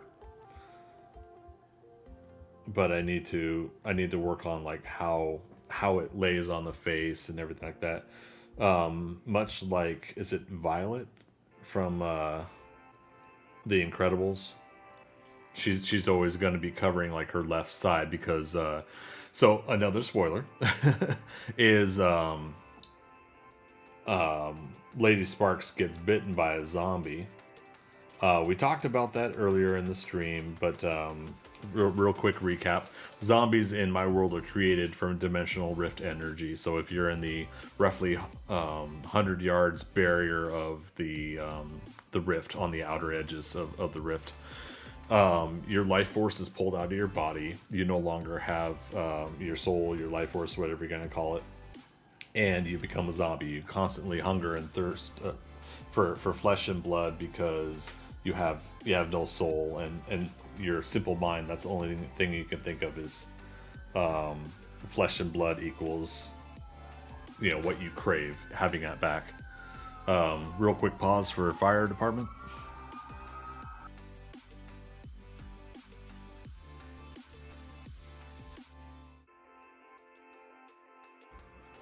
Okay, they turned down the street. So, anyways, yeah, so zombies. So the zombies basically continue to crave for flesh and blood because their simple minds, that's the only thing they can think of is they see other beings that are alive. Therefore, they crave what they have, what the living beings have. And so zombies in my universe are that. But zombies in my universe also... when they bite you, you're not immediately going to turn into a zombie. In this world, if you're bitten, you are infected, but you won't die and become a zombie from it. But if you die of natural causes after infection, you will then turn into a zombie. So essentially, when enough blood loss has happened, the people will turn into a zombie at that point. Is the concept, the idea. For those that haven't seen The Walking Dead, their basic concept is that everybody is already infected. So no matter what, when they die, natural causes or of zombie, they'll become a zombie. They'll wake up. They'll rise up. But I altered mine just like a little bit more after The Walking Dead came out, and I wanted to make it so that it's sit sandwich, sit, good sandwich, stay. Oops.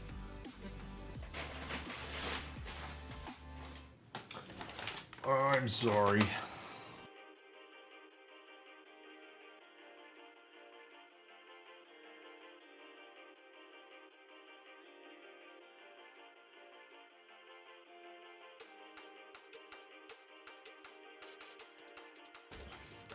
My other sandwich is jealous because it hasn't been eaten yet.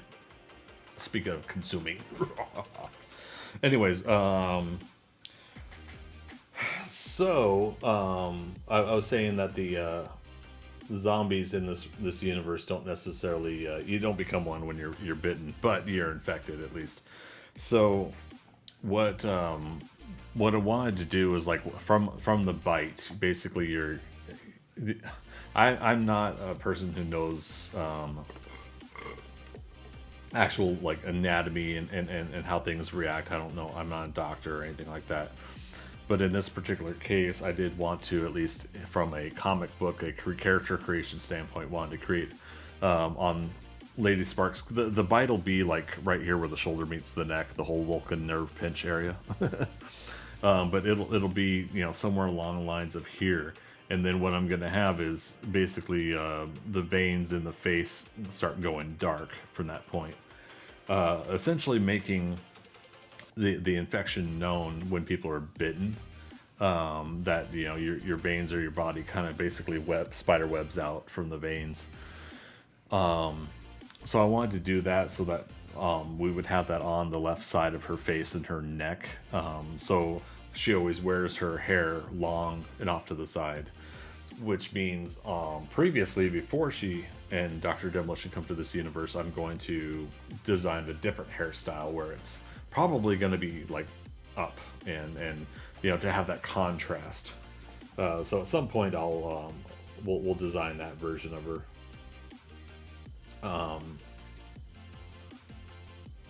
Yeah, it's not much of like a hair bun style, but like something similar at least.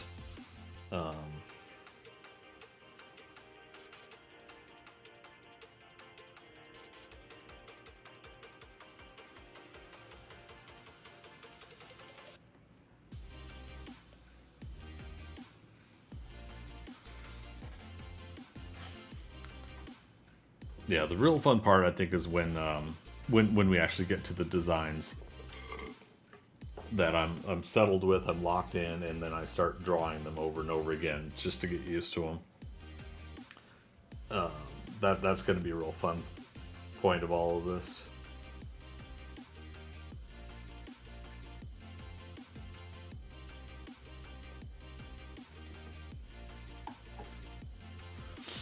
Oh, allergies. Just wait like another couple hours, please. Have you seen the movie Omega Man with Chuck Heston? Might give you ideas with zombie infection done in a unique way. Omega Man,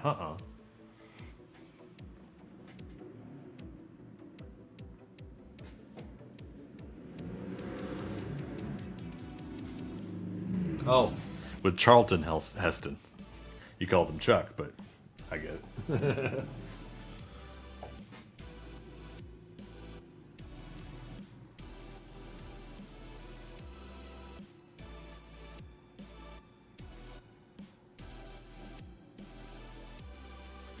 Okay, so biological war has decimated life on Earth. Los Angeles is a windswept ghost town where Robert Neville tools his convertible through sunlit streets foraging for supplies. I had no idea that he made a movie like this. That he was in a movie like this.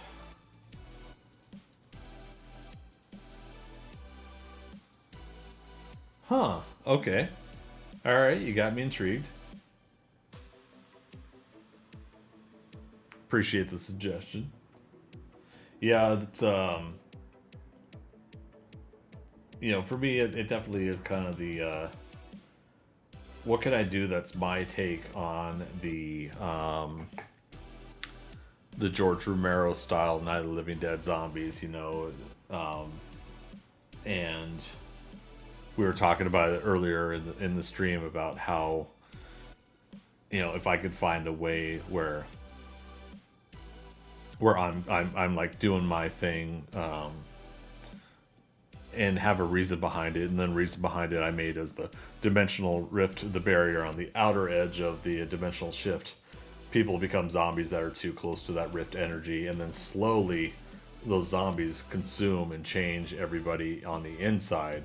And so if this dimensional shift happens like every 100 years or something, I don't know, whatever, you now have like these pockets all around this world of places that have unfortunately not survived this situation.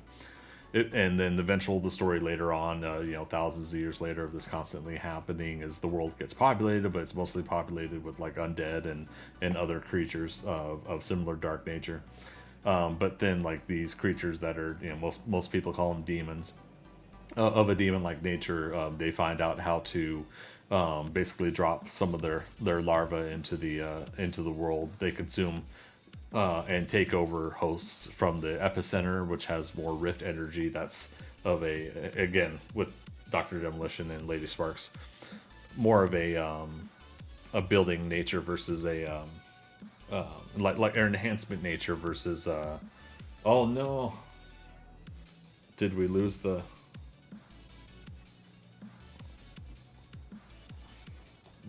uh-oh, we lost the pen finally, damn it.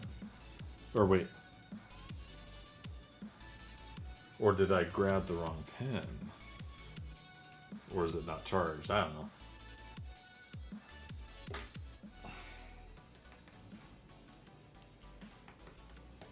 So I just grabbed my second one, which was sitting on a charger. Great film, very 7 Days to Die vibe to it. Well, shoot, then I should have seen it a long time ago if you're saying that. Because, yeah, I love 7 Days to Die.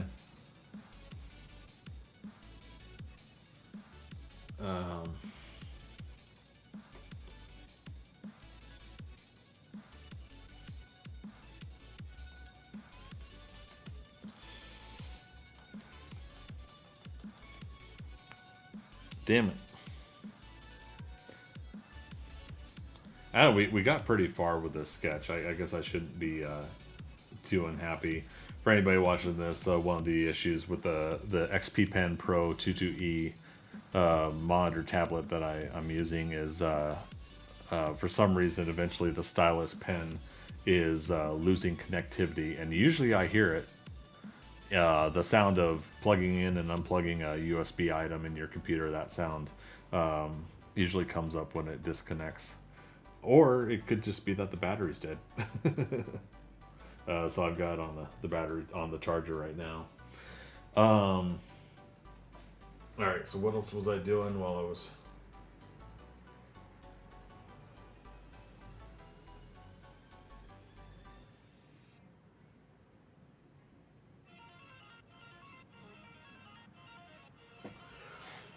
Yeah, I'll have to check that out, Fluffy Bunny.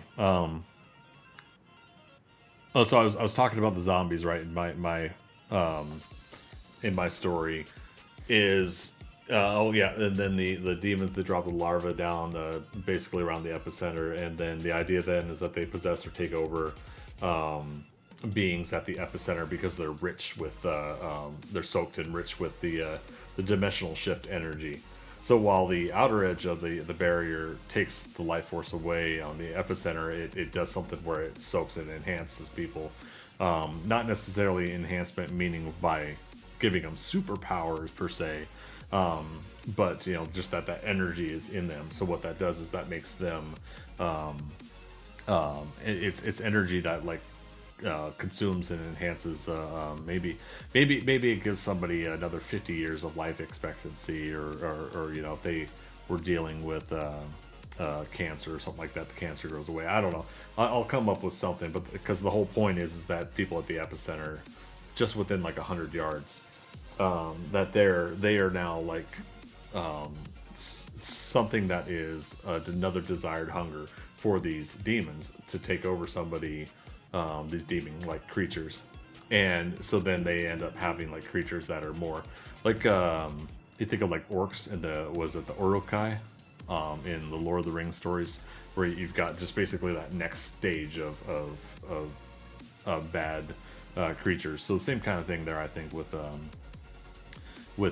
these like demon-like creatures, is that they have that next uber demon or something like that, and there's going to be probably varieties of differences of how they're enhanced or changed. I just have to come up with why.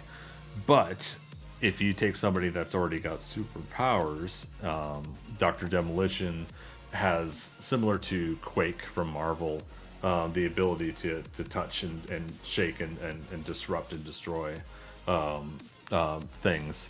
So Dr. Demolition has that kind of power, along with enhanced strength and endurance and everything like that. Lady Sparks has her sparks. So you take them, you move them over to this universe. You now have Dr. Demolition is going to be even stronger, but he could be more destructive with his abilities to shake things apart. He can actually punch and destroy things with that kind of enhancement. So Dr. Demolition is that much more destructively demolishing. And again, Dr. Demolition, the Demolition name is a little bit more villain than hero, I think. Unless I made him a clumsy hero. Dr. Demolition, you could just destroy everything, But then it's like, how did he become a doctor? Where's the title from? I did make him a lab doctor. I wanted to do that cliche lab experiment gone wrong kind of thing. And then Lady Sparks, instead of just throwing sparks like Jubilee and stuff like that, she can now do severely massive bolts of electricity from her hands, from her body, and whatnot. So they're enhanced in that regard because they were already enhanced in their previous universe. So that exponentially stacks on top of itself. What that does to Tim Garn and the Adventures of Tim Garn, we'll have to see what happens there. The Adventures of Tim Garn, when and if I work on that, I'll probably end up doing like a what do you call it? I'll keep more of that close to the cuff than what we've been talking about with Dr. Demolition. But I think next week, and I can have fun maybe plotting and planning out the first couple pages of the Adventures of Tim Garn. But yeah, so the two main stories is the Adventures of Tim Garn and then Dr. Demolition, which I might call Dr. Demolition something different because I don't want it to necessarily. It's not specifically about Dr. Demolition. It's actually about Dr. Demolition, Lady Sparks, and her brother Burn. The three of them essentially. It's kind of my Fantastic Four story, I guess, in a way. I might have a fourth, but we'll see. But yeah, the idea there is I want to do the second story is about these characters, and then of course Polytechnolust by webcomic I was wanting to do. Polytechnolust will just do. I had said this before, but we'll just do like essentially like we'll keep designing her and making her a mascot for the all these things that we're doing online. I think that's gonna have to do it though. The only way I've been able to reconnect the stylus pen before is if I completely restart the computer and I think that's gonna have to do it. I've also been really burned out lately, so this was supposed to just be kind of a test day anyway. See how YouTube would do. But for anybody that did watch, not familiar with what I do, I am mostly a 7 Days to Die streamer on Twitch. I do also do Raft, Grounded. Had been doing some Overwatch until I got banned for a month, and then we were trying to do some drawing streams over there as well. We've been playing a lot of Valheim lately and been enjoying the heck out of that game. So I'll be coming back to Valheim Sunday, tomorrow. And I believe I said the same time, around 4 p.m. Eastern Daylight Time. It's 1 p.m. in Pacific Time. It is, I think, 9 p.m. UK and 6 a.m. Sydney, Australia.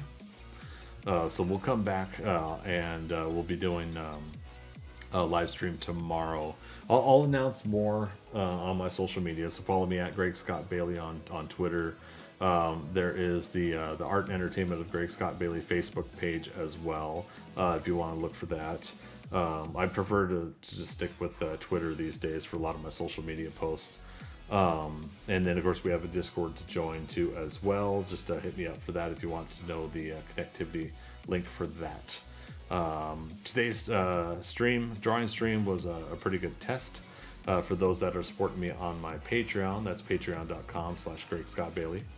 If you guys want to see the finished color piece of this artwork, or at least the next phase of it, I will display it on the Patreon, and then a couple days later on the Discord in the art dump section as well.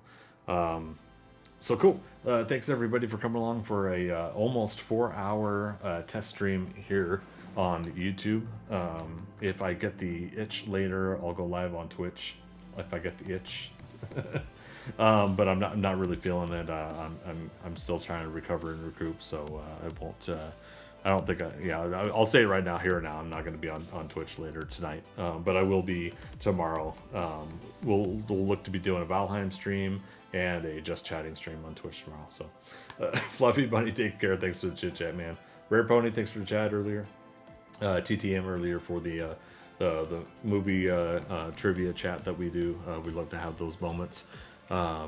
Big thanks to everybody that stopped on by for this live stream, and everybody that's going to watch the video. Check down the comments section below and let me know your thoughts on things. I'd love to chit chat back and forth on what you guys feel for this. So I've delayed long enough. Thank you everybody for stopping by, and as always, we'll see you on the next adventure. Bye bye.